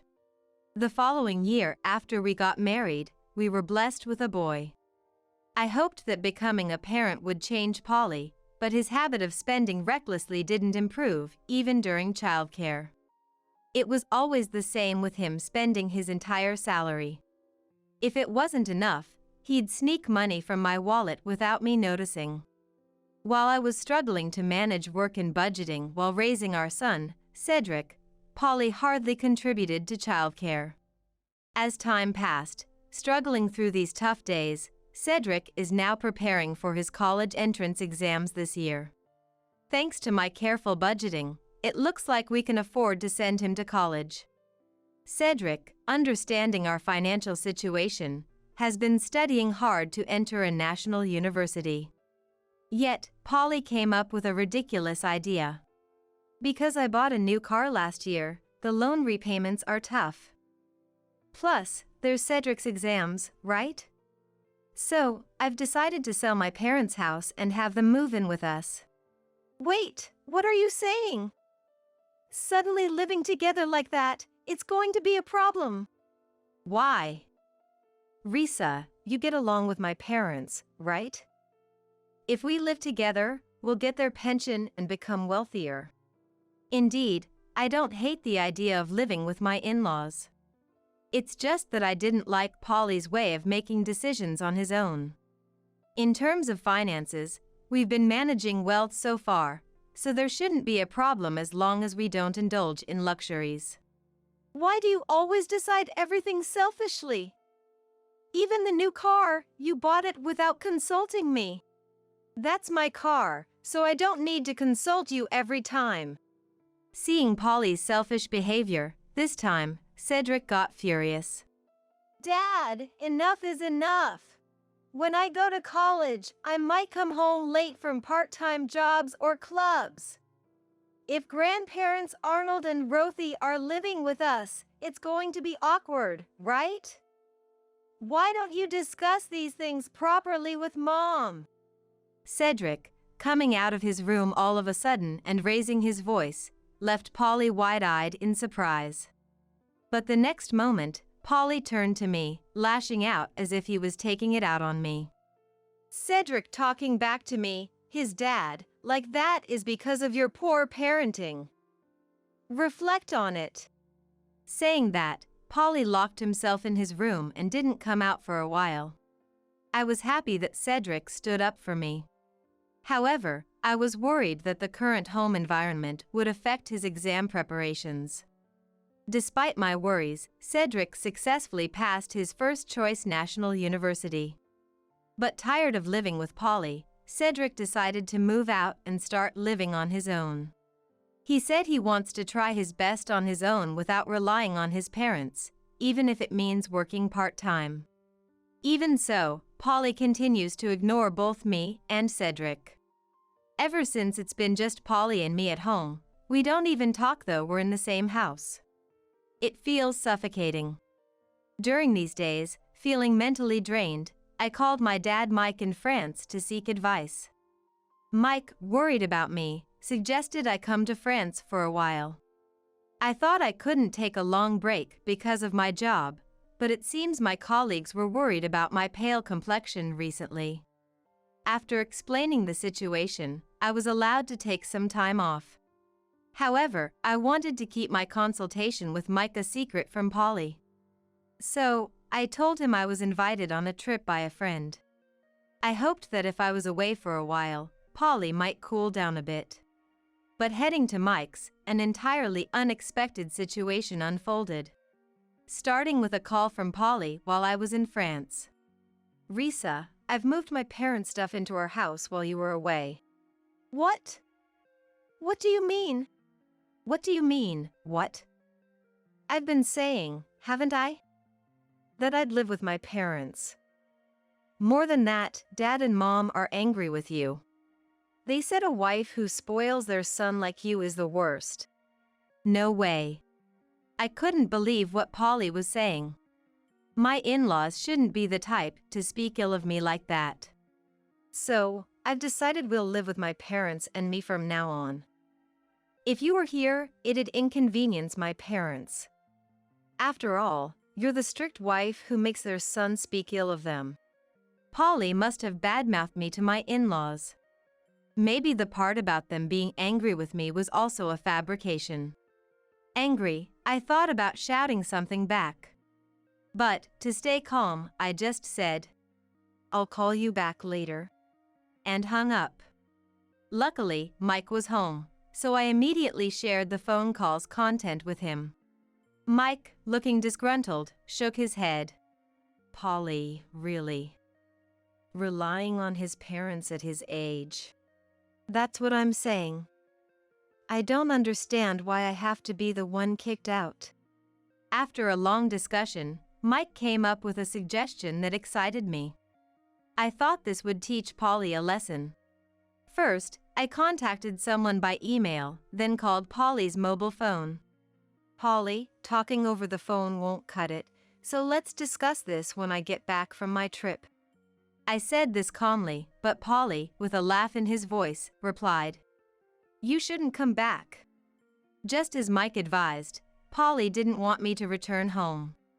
Expecting this, I retorted easily, "Okay, got it. I'll just move out on my own." Huh? Polly sounded taken aback by my unexpected response. But thinking I was just bluffing, he laughed and replied, "Move out? Where to, when you have nowhere to go?" "Oh, to the place I'm currently at." "What are you talking about? You're on a trip with friends. Wait, you're not with a man, are you?" Now he seemed to misunderstand that I was with a lover, so I decided to reveal the truth. "Well, if it's a man, it's indeed a man. But, you know, it's Dad." Mike's place." Polly sounded relieved. But he'd be surprised by the next part of the conversation. "Dad's living in a mansion in France now, so I've decided to live here too. That's why we're going to sell the house we've been living in." "What? What do you mean?" "Well, you should know, right? That house is in Dad's name, built for us. If I'm not living there, it's to be sold." "What? But Dad and Mom are here right now.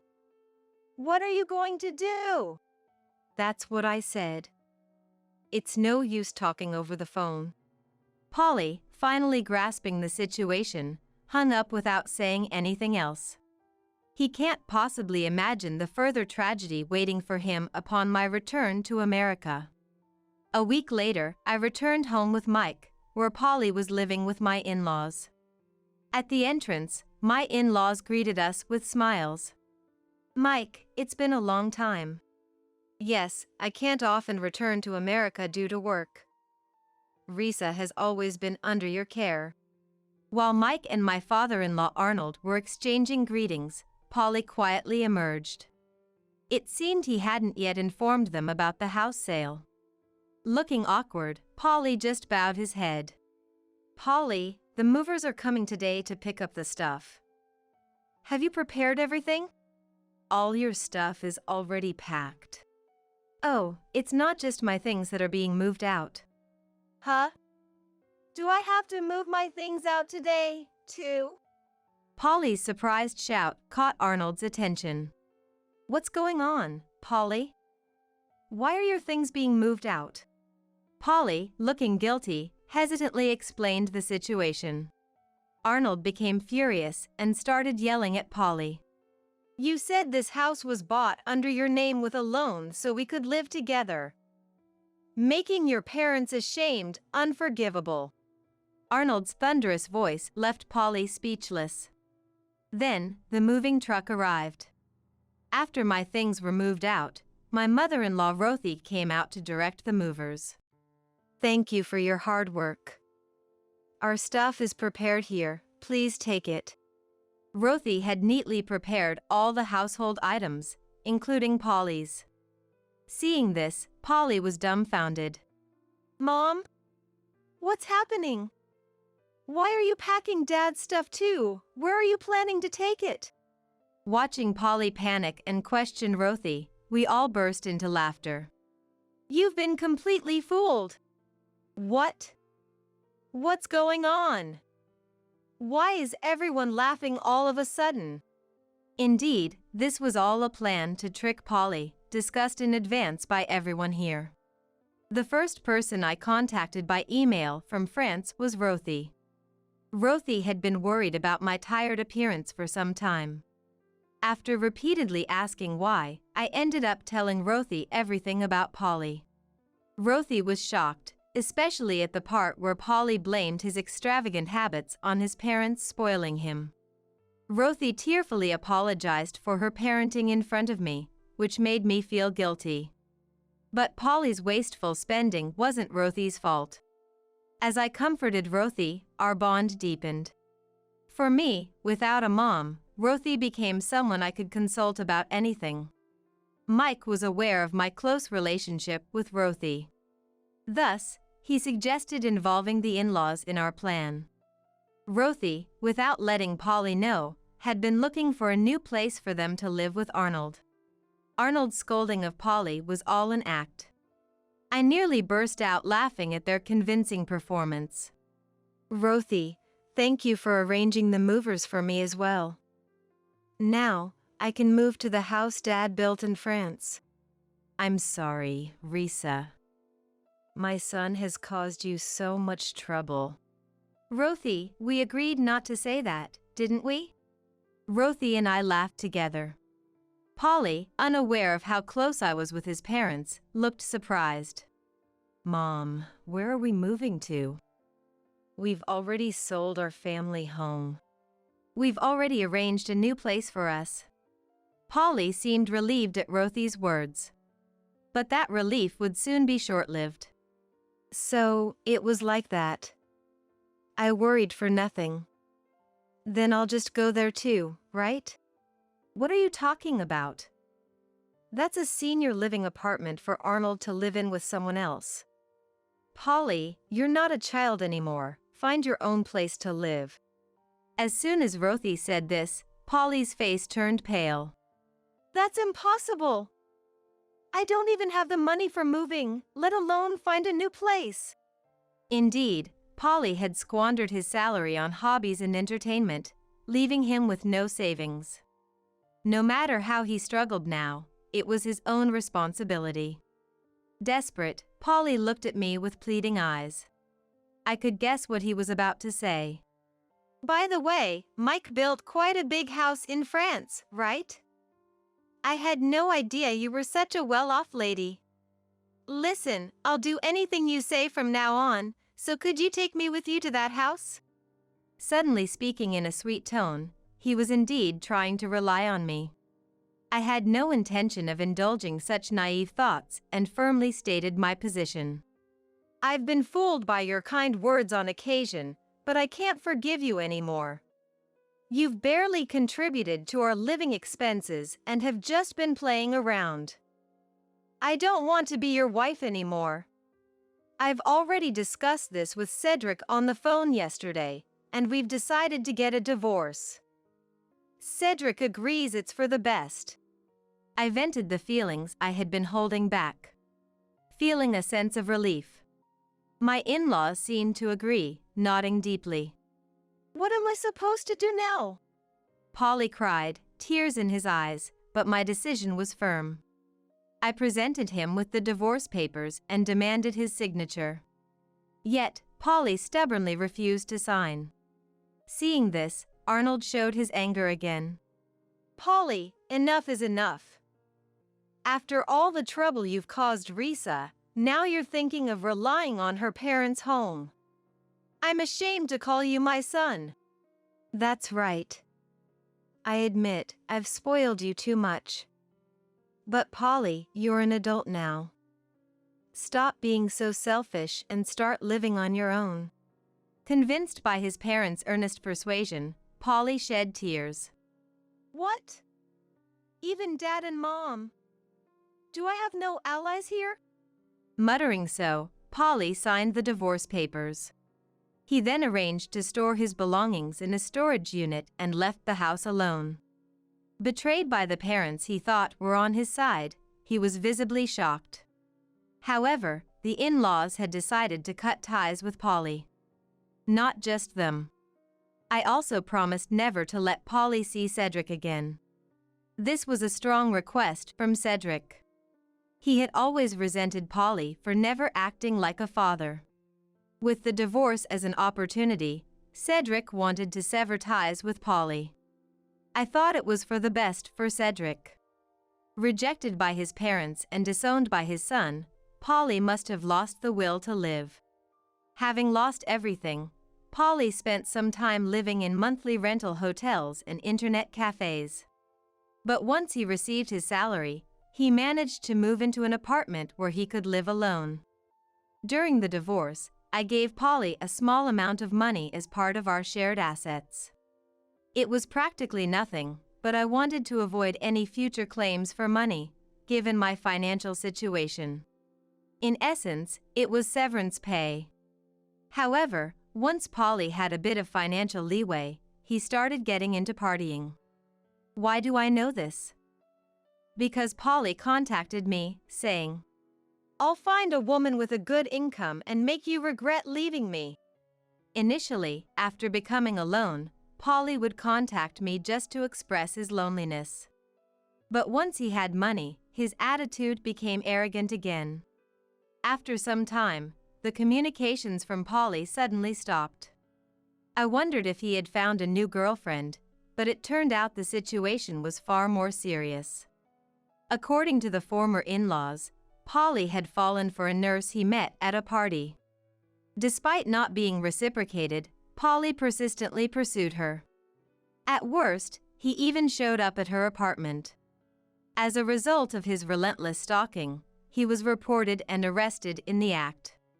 The former in-laws, having intended to sever parental ties, were troubled by their son's scandal, feeling deeply sorry for them.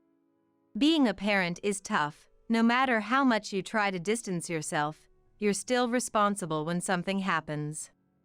Despite causing so much trouble for his parents, Polly seemed unrepentant. During the interrogation, "It was true love," he kept insisting. This led to a judgment that he was not remorseful, and his release was delayed. Such a man is better off cooling his head in prison for a while. After all, a penniless man in his 50s chasing such ideals will only cause annoyance. Now, I live elegantly in a mansion in France with Mike. Still not accustomed to the environment and not fluent in French, I'm not working yet. However, I can't stay unemployed forever, so I'm attending French lessons. Once I'm proficient in the language, I plan to help out with Mike's company. As time passed, Cedric graduated from university. He then moved here to work at Mike's company. In fact, Mike had called him over with the intention of making Cedric his successor.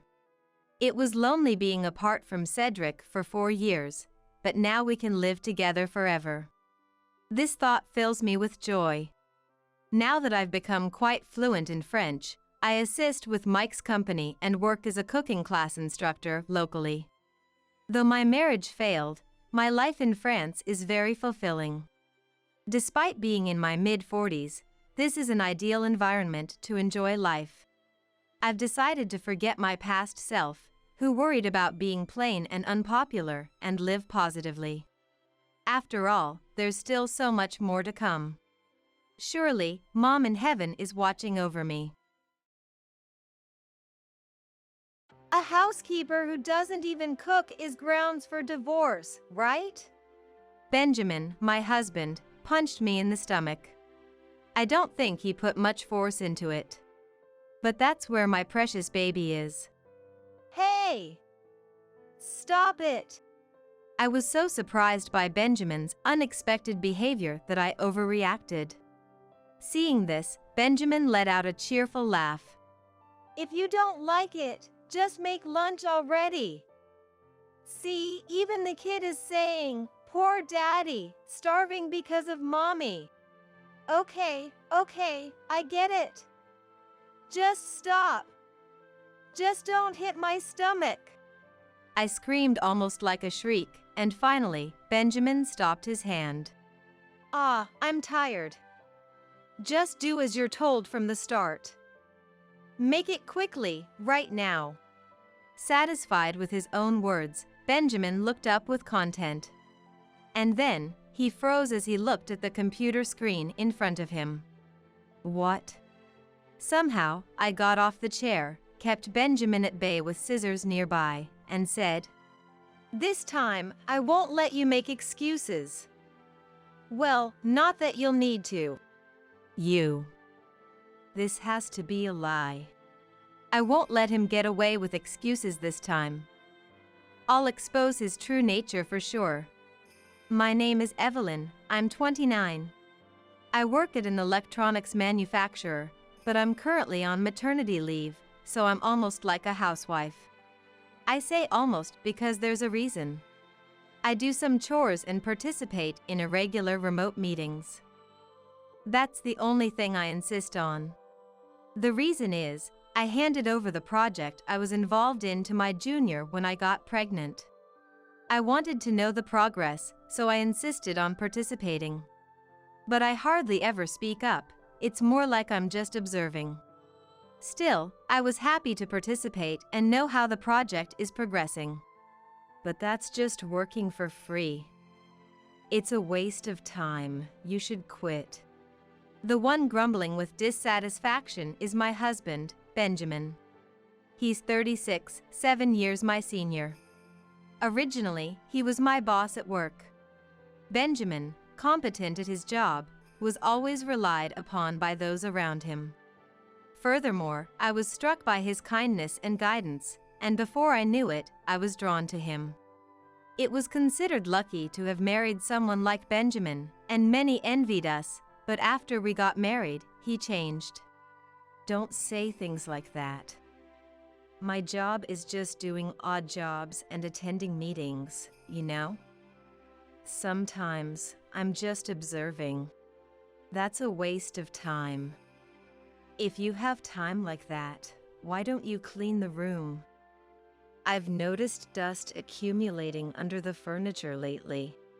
Benjamin pointed at the gap between the TV stand and the floor. That spot can't be cleaned without crouching down. Now in my last month of pregnancy, it's utterly impossible to crouch with this belly, making it hard to breathe just from walking. So, indeed, I've neglected cleaning in some areas. I do what I can, but I'm sorry. Normally, a wife's parents would come over to help with the housework at a time like this. But you don't have that, do you? Benjamin said this with a sigh. My heart ached. My parents died in an accident 10 years ago. It's been 10 years, but it still feels like just yesterday. Yet, Benjamin carelessly belittles me for not having parents like now. And I always ended up apologizing.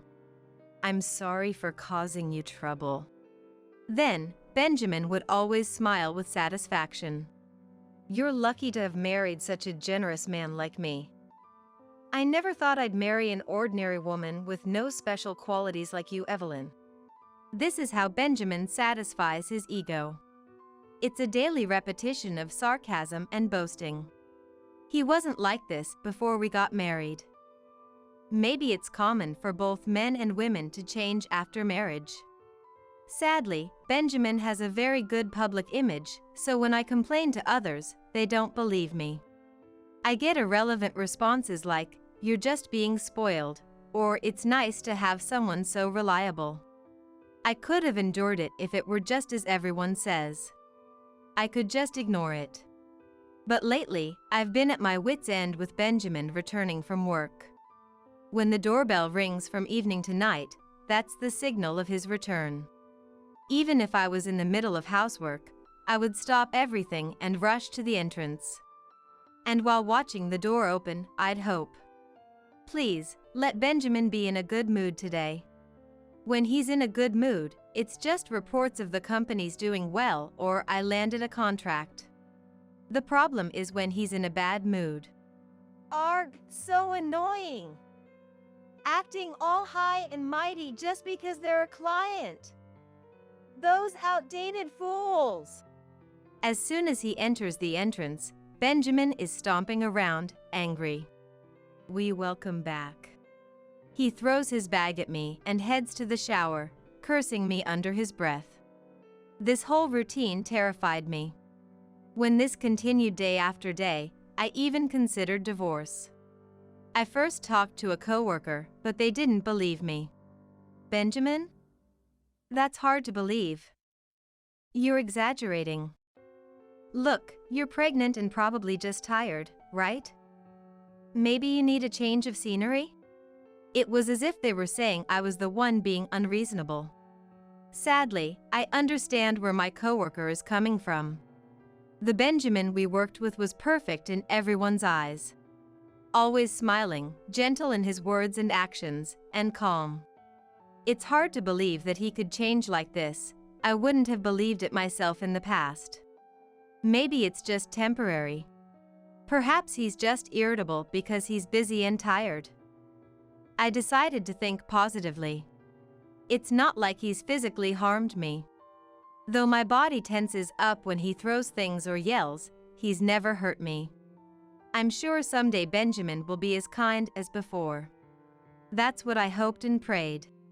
No one believes that Benjamin could change like this. But there was one person who might believe me. That was my uncle, Daniel. My grandparents live far away, and my parents have passed away.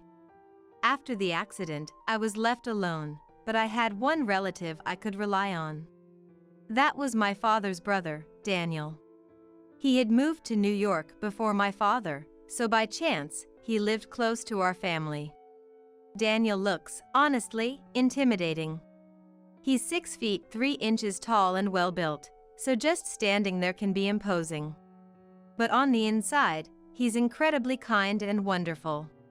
When I was young, Daniel would often play with me in place of my busy parents. Back then, I thought Daniel was unemployed. He spent that much time with me. I think he doted on me like I was his own daughter. Actually, I was the first one to ever hold Evelyn, you know. Daniel and my father would often joke and compete like that. So, after my parents passed away, it was Daniel who supported me. He took care of most of the arrangements while I was in a daze. When I couldn't even bring myself to eat, he'd make tasteless oatmeal or pasta that would fall off the fork with just a touch.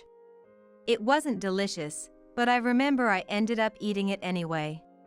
It was also Daniel who found me a job when I dropped out of college after my parents' accident. I feel bad for using your connections. To my hesitation, Daniel kindly said, "Don't get it wrong, it's just an introduction. How you works from here on out is up to Evelyn. I won't know anything about it. What I couldn't repay to my parents, I want to repay to Daniel." That was my goal. I had endured living with Benjamin, who only spewed verbal abuse, but one day, Benjamin finally raised his hand to me. It might not have been intentional at first. I knew I had to be careful that day because Benjamin's mood was worse than usual. But I was also feeling unwell and didn't have the energy to deal with it. So, when Benjamin complained about everything, the dinner menu, my face, my expression, the housework, I accidentally muttered under my breath, "Ah, enough, so annoying." The moment those words left my mouth, I could feel the room freeze over. This is bad, I've done it now. I need to apologize quickly. I started to apologize immediately, but it was too late. A magazine flew right past my face. Benjamin, in his anger, threw it at me. Hey! What did you just say? Did you just tell me, who's tired from work, that I'm annoying? Hey! From there on, it was useless to say anything. Benjamin started throwing whatever was nearby, one after another. Fortunately, it seemed he still had some reason, as he only threw light or thin items. Having done it once, the barrier to doing it again must have lowered. From that day, even though he wasn't using much force, Benjamin started to raise his hand over trivial matters. Scared, I thought of consulting Daniel. Actually, Daniel works at the same company as us. He introduced me to this company because he could be more accommodating if it was his own company. Benjamin never mentioned Daniel, so he probably doesn't know we work for the same company. But I had introduced him before, so he was aware of Daniel as part of my family. I was sure Daniel would believe me. I had something like a conviction about it. But, unfortunately, Daniel was on an overseas business trip at the time. Concerned for me, I can listen over the phone if that's okay, Daniel said. For a moment, I thought of leaning on him, but knowing Daniel, if he found out about my situation, he might fly back. That wouldn't be fair to the company or Daniel. Reluctantly, I decided to wait for Daniel's return. I tried consulting coworkers and friends, but no one believed me, as expected. Moreover, somehow, the fact that I was talking about Benjamin reached him. Benjamin then said, "I meant it as a form of affection." He apparently said this with a lonely smile. Everyone completely believed this excuse. As a result, I was treated as just a woman with an overactive imagination. One day, while I was working in the room as usual, Benjamin came in. Today is unusually a work-from-home day for Benjamin as well. I knew in advance because he told me. "I'm hungry, where's lunch?" Benjamin said, almost like he was throwing the words at me. "Oh, just wait a bit. I'm working right now." Huh? Benjamin let out an annoyed tone. With that voice, I immediately understood. Here it comes. The usual thing. I braced myself in an instant, preparing mentally. Usually, it's an arm or a leg. And then, Benjamin, with an unpleasant smirk, approached me. "A housekeeper who doesn't even cook is grounds for divorce, right?" Benjamin punched me in the stomach. I don't think he put much force into it. But that's where my precious baby is. "Hey! Stop it!" I was so surprised by Benjamin's unexpected behavior that I overreacted. He had never laid a hand on my stomach before, no matter what. I curled up in the chair, trying to protect my belly with my arms, encircling it. Tears welled up in my eyes from fear and anxiety. Seeing this, Benjamin let out a cheerful laugh. "If you don't like it, just make lunch already. See, even the kid is saying, 'Poor daddy, starving because of mommy.' Ouch! Please, please stop." How can he do such terrible things? I'm his wife, and the child in this belly is his. I couldn't understand at all. "I don't want to do this either, you know? But what can I do? It's because you won't make lunch. Right? Poor daddy, huh?" Even as he spoke, Benjamin's hand didn't stop. He kept hitting my stomach over and over, relentlessly. Resisting was difficult while sitting in the chair. I could only focus on defending myself. Okay, I get it. Just stop. Just don't hit the stomach." Screaming almost like a shriek, Benjamin finally stopped his hand. I'm tired. Just do as you're told from the start. Make it quickly, right now." Satisfied with his own words, Benjamin looked up contentedly. And then, he froze as he looked at the computer screen in front of him.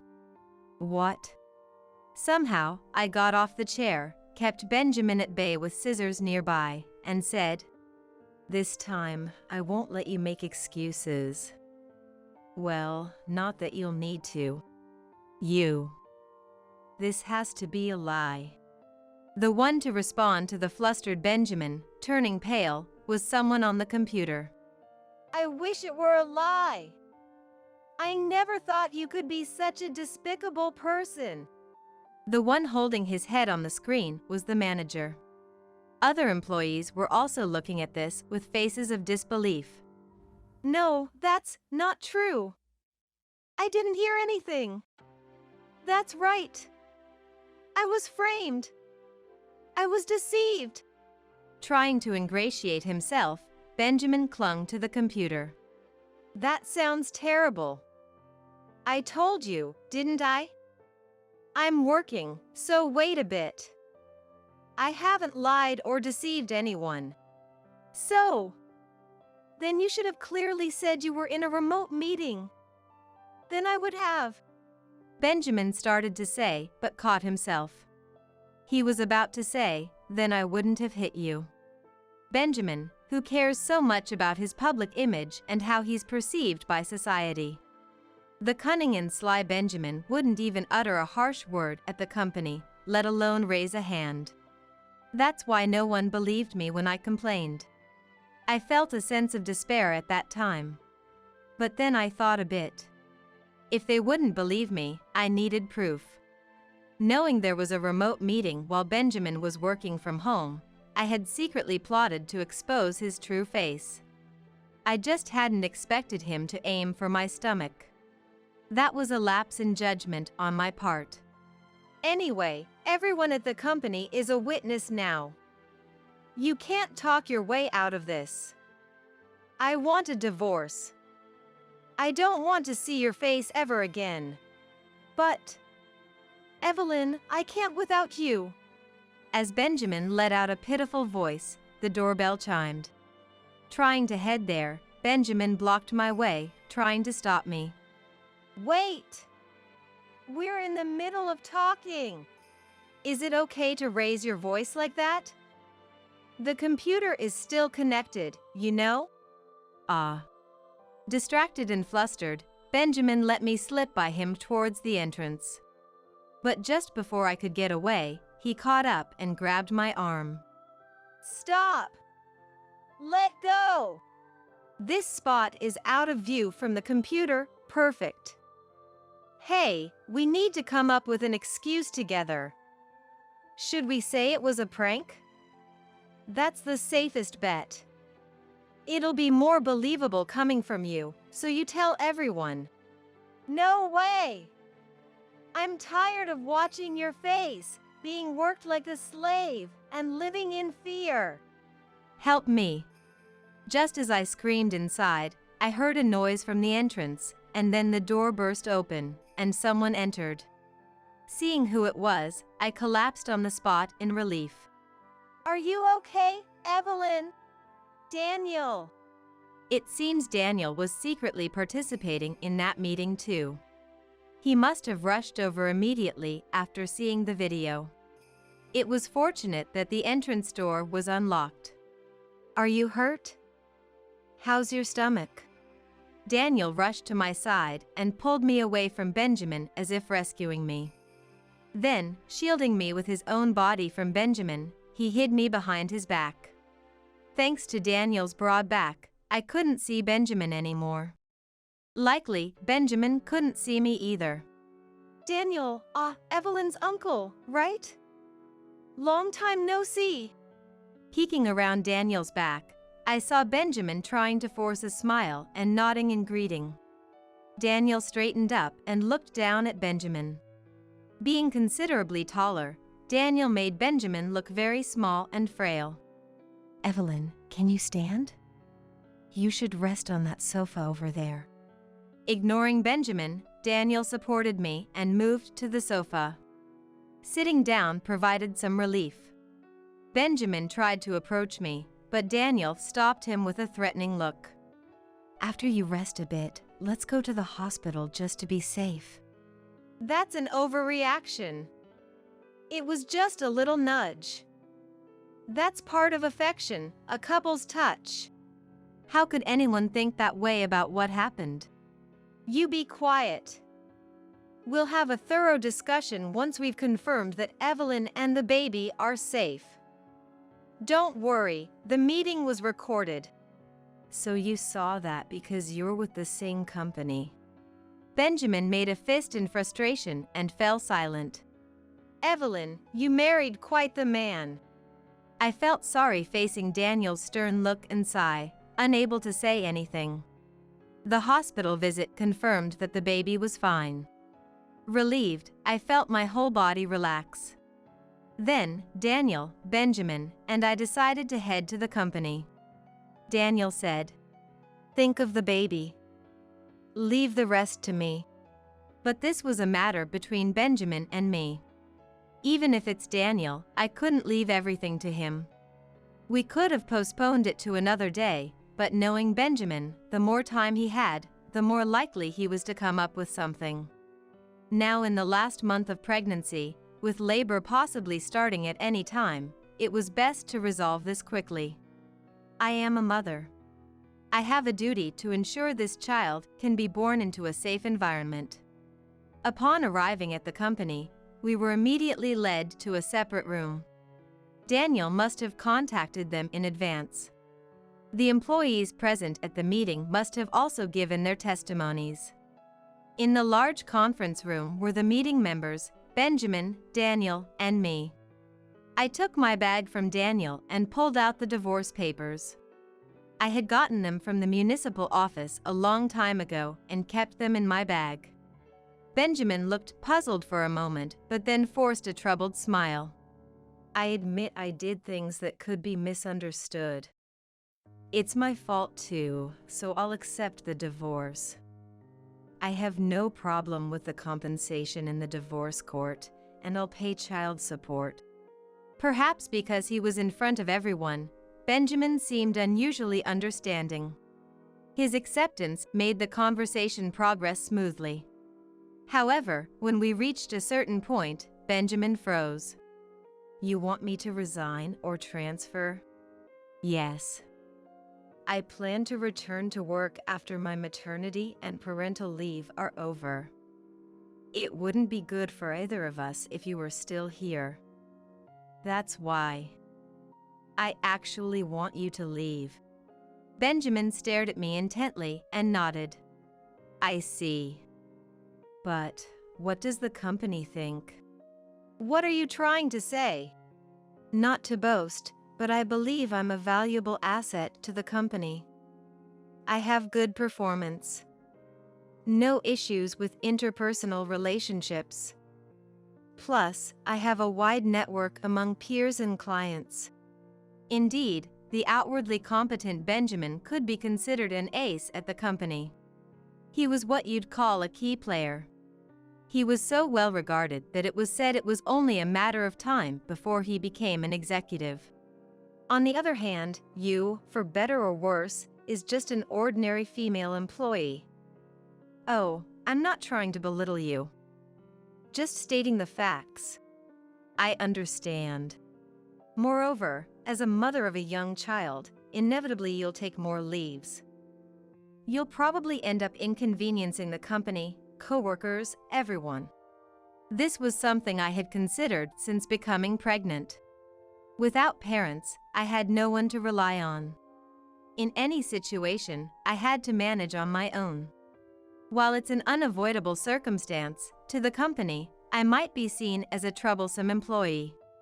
I couldn't help but understand what Benjamin was trying to say. He implied that the company would choose him, the valuable ace, over me, who brought the inconvenience of potential risks, even though he had caused this issue. See? So the best thing is to forget all this and get along again. That's the best for the baby too. No, I can't do that. What? Benjamin looked utterly astounded. Just endure and accept it again? That's ridiculous. Nothing would change. Do you expect me to endure endless days of sarcasm, living like I'm in hell? At my words, employees whispered among themselves, looking puzzledly at Benjamin. Especially the female employees glared at him coldly. Well, sure, we had our disagreements as a couple. But it goes both ways. That's both ways? The balance is off. I was always the one being hurt. Benjamin seemed unable to hide his agitation against my counterattack. You're like a completely different person. What happened to you, Evelyn? That's right. I've been enduring until now. I had hoped that maybe you would change someday. But I never thought you'd lay a hand on our child. The onlookers' gazes sharpened even more. Benjamin forced an awkward smile, his forehead beading with sweat. Evelyn, that's because… Getting back to the point, shall we leave it to the company to decide who should leave? Oh, yeah. Perhaps convinced he would be chosen. Then, I'll go ahead and submit these divorce papers now. From this moment, you and I are strangers. Wait, Evelyn, goodbye. I wanted to get away from him as quickly as possible. With Daniel by my side, I submitted the divorce papers. Despite Benjamin's strange confidence, it was certain he would be the one to leave. Although it felt slightly underhanded, Daniel is, after all, the CEO of our company. With the CEO on my side, the outcome was clear. It does feel a bit unfair, though. Muttering this, Daniel furrowed his brows sternly. What's wrong with that? The fault lies with that man. To think he doesn't even remember the face of his own company's CEO and yet dares to call himself a valuable asset. The nerve! I vented a little to Daniel. Daniel was red in the face with anger. Thanks to our talk, I felt much lighter. So, on the drive back from the city hall, we talked eagerly about the arrival of my child. I had no more worries. Now, I could give birth in peace. A few days later, I gave birth safely. It was a beautiful baby girl. Daniel came to the birth as well, shedding tears like he was welcoming his own grandchild. From Benjamin, I want to meet her too. I received a message.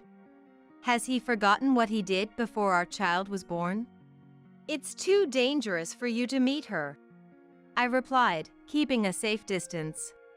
While I'd prefer to cut ties completely, I left WhatsApp open as an escape route to avoid provoking him. He sends updates almost daily. After being fired, he managed to find employment in the same industry. However, due to the nature of the industry, rumors about Benjamin had already spread. Everyone's cold to me, and I can't find a girlfriend, he lamented. According to a coworker, I'll never meet someone as good as Evelyn again. Benjamin reportedly regretted his actions. If that were true, he shouldn't have done what he did. Currently, Daniel and I are discussing names for the child. We're struggling to come up with a good one. Moreover, Daniel was already head over heels. I'm not letting this child get married off, showing an incredible amount of adoration. Though my parents couldn't see their grandchild, I'm glad Daniel is happy. Someday, when my child starts to speak, I want her to call Daniel Grandpa. I'm sure he'll cry, despite his imposing frame. I'm looking forward to it. The older lady is fired. Clean everything up and leave. Carol, the president's daughter who became the head of the design department, said, I've been with this company for 40 years and have designed 90% of our flagship products, but she seems unaware of that. So, I decided to take action. I'll clean everything up nicely before leaving, I said, and then wiped all my PC data and resigned. As a result, Carol faced an unexpected turn of events. I'm Victoria Simmons, 62 years old. I work in the design department of a stationery manufacturer. I've been here since I was a fresh graduate, for 40 years, and I'm still active even after retirement age. I strive not to be outdone by the younger ones. I lost my husband 10 years ago, and my daughter lives alone. It's hard to say this about myself, but I've designed 90% of the company's flagship products. Therefore, I believe I hold significant value to the company. Stationery is wonderful. It's about dreams. Designing for writing, drawing, painting, erasing, measuring, making each task functional and enjoyable. These designs cater to everyone, from schoolchildren to professionals.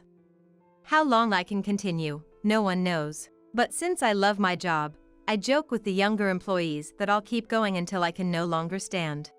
One morning, the President Kennedy, who I joined the company with, showed up at a meeting. It had been a while since he attended. He brought a woman with him. "Good morning, everyone. It's been half a year since I last saw all of you, hasn't it? Victoria, you're looking well."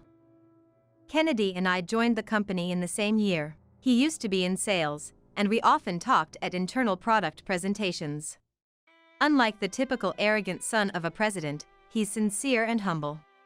It's been 10 years since he took over from the previous president. Today, I've brought the replacement for the department head who recently left. Kennedy encouraged the woman beside him to greet everyone.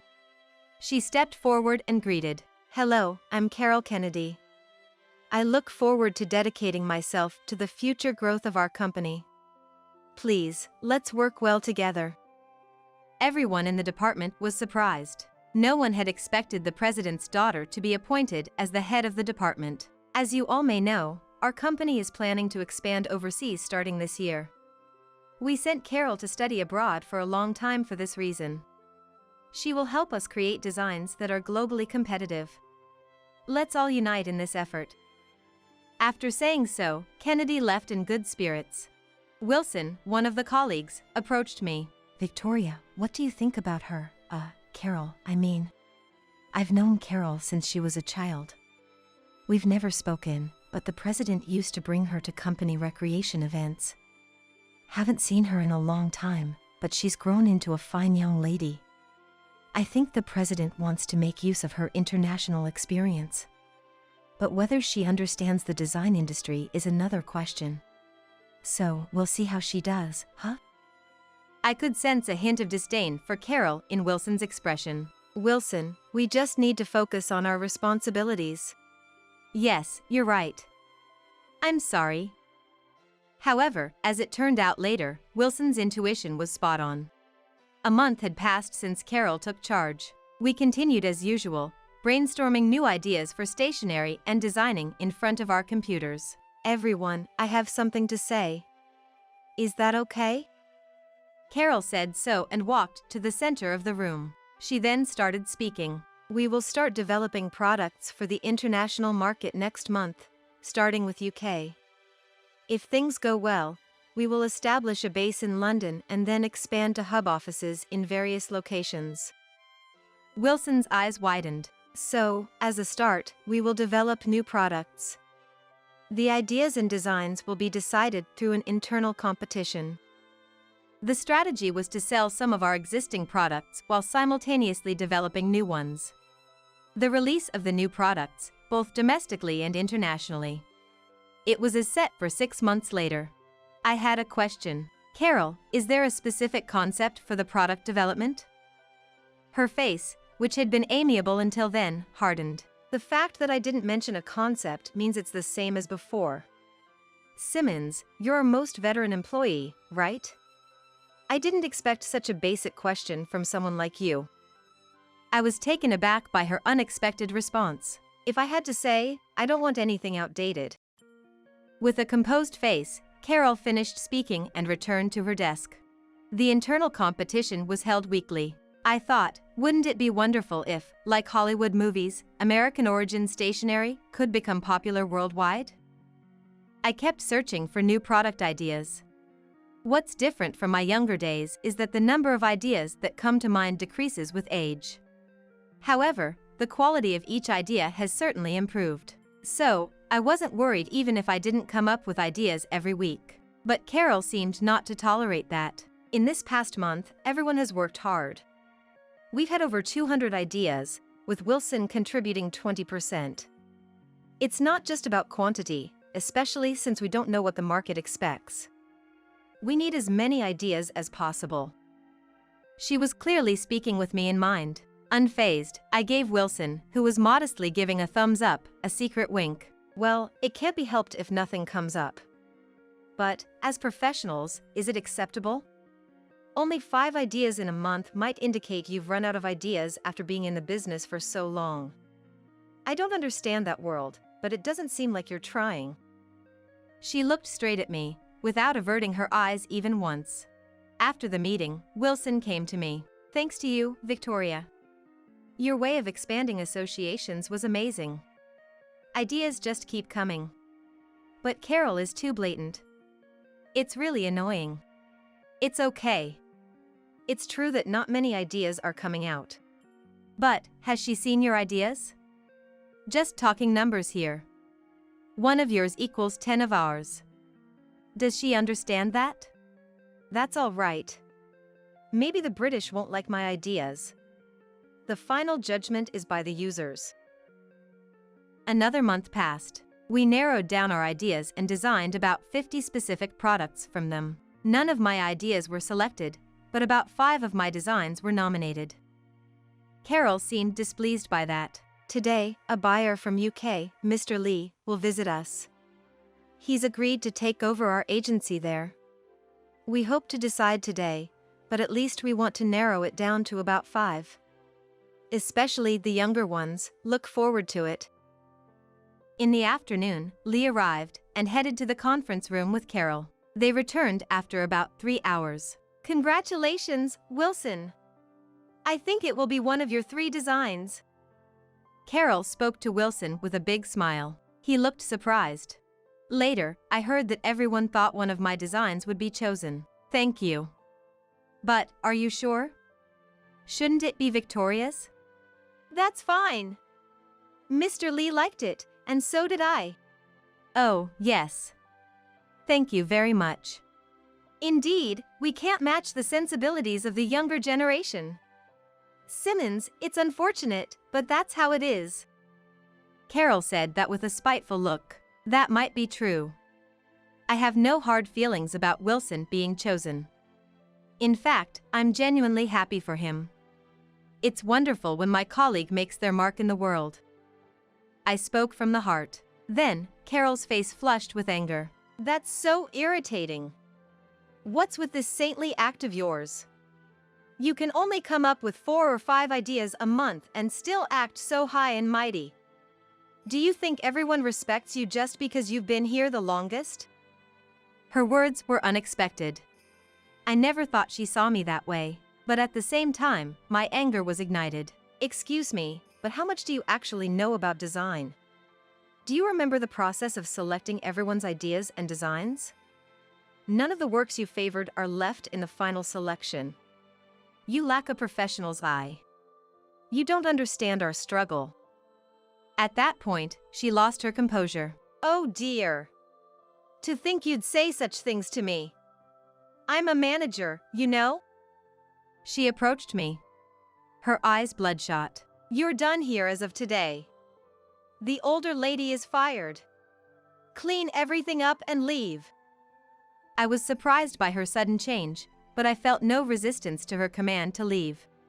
Though I thought her remark about being an older lady was uncalled for. I understand. I'll clean everything up nicely before leaving. But I'm worried about what happens next. What are you talking about? Worrying about what happens after you leave? Don't pretend to care. The department will rejuvenate, and the young energy will keep coming. It's all good. She laughed triumphantly, looking as if her anger had subsided. I'm relieved to hear that. I'll start right away. I said emotionlessly and began clearing my belongings. There was nothing particularly important to keep or hand over, so I discarded almost everything. I saved my designs on my memory stick, wiped the PC data, yes, erased everything. I also cleared the shared memory on the internet. Hey, Simmons, don't forget to submit your resignation. It's the rule. Of course. After saying that, I immediately wrote my resignation letter and handed it to her. She remarked, "Wow, that was quick," and took it with a refreshing smile. I tried to appear relieved, but I couldn't tell how she perceived it. Then, until the end of the day, I went around bidding farewell to my colleagues. That night, they hastily organized a farewell party for me. Surprisingly, it turned into a chorus of criticism and complaints about Carol. I became increasingly worried about the future of the design department. The next morning, I woke up to bright sunlight. It seemed I had gotten drunk last night, for the first time in many years, so much so that I couldn't remember when last I had felt this way. I had forgotten to close the curtains on the east-facing window and slept through. Suffering from a rare hangover, I groaned while heading to the kitchen. I grabbed a bottle of water from the fridge and gulped it down. Then, I sat on the living room sofa, feeling blank. My mind was empty, but that was a sensation I hadn't felt since my student days, which strangely made me a bit happy. However, old habits die hard. Despite not feeling hungry, I thought I should make breakfast. Take it easy, you have all the time now. I said to myself and chuckled. Then I thought of calling my daughter and visiting her. Right, I should do what I've always wanted to do. I muttered. Just then, my mobile phone rang. It was Kennedy. Good morning, Mr. Kennedy. What's the matter? Calling so early. It's not about what's the matter, Victoria. I tried calling you last night too. Never mind that. Could you come to the office, please? But I resigned as of yesterday. Just come, please. This is an order. I'll be in my office. All right. An order, that's not something one says to someone who has resigned. Yet, I thought, if he's insisting so much, it must be something urgent. I soothed my aching head with hot coffee, gulping it down as it cooled. Then, I called a taxi and headed to the office. Excuse me. I knocked and entered the president's office. Good morning. Sorry for calling you in so early. Kennedy wanted to hear about what happened yesterday. I explained everything, careful not to exaggerate my words or reactions. I see.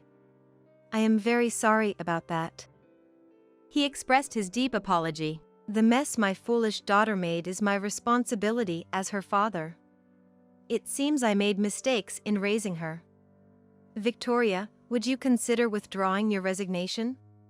We started here together, after all. Please. I had harbored no negative feelings towards him, only gratitude for employing me for a long time. But his words caught me off guard. President Kennedy, it's not fair using our shared past like that. So, will you? All right. I'm counting on you. Morning. Saying that, he entered the design department office. I was told to wait in the hallway until called. The door was left open, so I could hear the conversation inside. Dad, what are you doing here? Did we have a plan? Do not call me Dad here. His uncharacteristically stern tone seemed to surprise Carol. I have a question for you, Carol. What is it?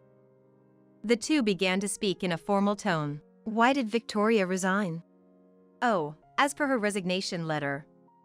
Personal reasons. Don't lie. Kennedy glared at Carol as he spoke in a low voice. It's not a lie. She left because of her age. The surrounding staff were all left speechless. Don't lie. I've heard everything about what happened. In that instant, Carol glanced sharply at the employees. Someone spilled the beans. And muttered under her breath. Suddenly, Kennedy raised his voice. Don't make a fool of me. Carol stood up, startled, her eyes wide open. Victoria. I was called and immediately entered the room. Carol's eyes were so wide open, it seemed they might fall out. Carol, I heard it from Victoria. You don't seem to understand what you did. She seemed to have calmed down a bit. Even so, she took a deep breath before proceeding. How do I know if her story is true? Fool! Carol collapsed to the floor. Who do you think you are? Don't underestimate the real world. Listen, you don't understand Victoria's value to our company at all. The conversation had turned into one between parent and child. It's not just about how long she has worked. Carol said defiantly. Kennedy was completely exasperated. How dare you? Victoria has been faithfully serving for 40 years, designing 90% of our flagship products. She's the backbone of our company. Without her, the design department would fall apart. She's irreplaceable. You, on the other hand, are easily replaceable. Understand? Carol was at a loss for words, but she bit her lip and glared at Kennedy. Then you should have told me that. How am I supposed to know if no one tells me? She spoke like a petulant child, and laughter could be heard from the staff. Carol glared at them. Seeing that, Kennedy turned towards the staff. Everyone, I am truly sorry. This incident is my responsibility as her father. That's right, I never wanted to be in this department in the first place. Dad is to blame. I thought my blood vessels might burst. You are unbelievably hopeless. Kennedy and Carol both looked surprised, caught off guard. I had made up my mind. Carol, let me be clear. You are not cut out for a managerial role. In fact, you have a fatal flaw as a professional. Your conversation with President Kennedy just now proves it. You may have forgotten, but you called me an older lady. And as I've said before, your judgment in design is non-existent. It's hopeless. Carol was still in shock. I've changed my mind and decided to come back to work, for the sake of the president and the design department. I've chosen to cherish my passion. I then said to Kennedy, I'm sorry for my outburst. He shook his head and replied, Not at all. Thank you. Carol was biting her lip in frustration again, this time looking down. Then, a phone call came. It was for Carol, but after a moment of hesitation, Kennedy answered it. The caller was Lee. Kennedy listened, nodding and showing surprise at times, and eventually said, That's fine. I apologize for the inconvenience. We look forward to continued cooperation. He hung up. It was about the selection of the design. Lee said that although my design was his top choice, he reluctantly went with Wilson's due to Carol's strong insistence and persuasion. He found it hard to discard my design and thus reached out. It seemed that Carol had come to terms with the situation. She finally seemed to surrender. She dropped like a wilting sunflower. After Lee's call, Kennedy laid out the conditions to Carol in front of the staff. You will decide your own future. If you want to work in our company, start from the new employee training. Otherwise, you'll be assigned to one of our client companies. Greatly humbled, Carol replied in a faint voice, Yes. After the two left, all the staff gathered around me, expressing their joy. Although it was the unfortunate outcome for Wilson, see, I told you. This is for the best. He said with a smile. Indeed, it seemed like things turned out just as he and everyone else had initially felt about Carol. That experience reminded me of how important intuition is for a designer. Subsequently, our market expansion into the UK went well. This time, we targeted teenagers. We found that the sensibilities of American and British teenagers are quite similar.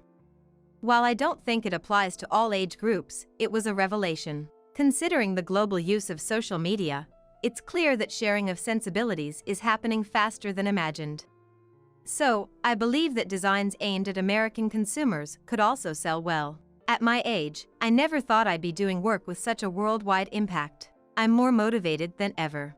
Visiting my daughter will have to wait. I guess it'll be another video call tonight.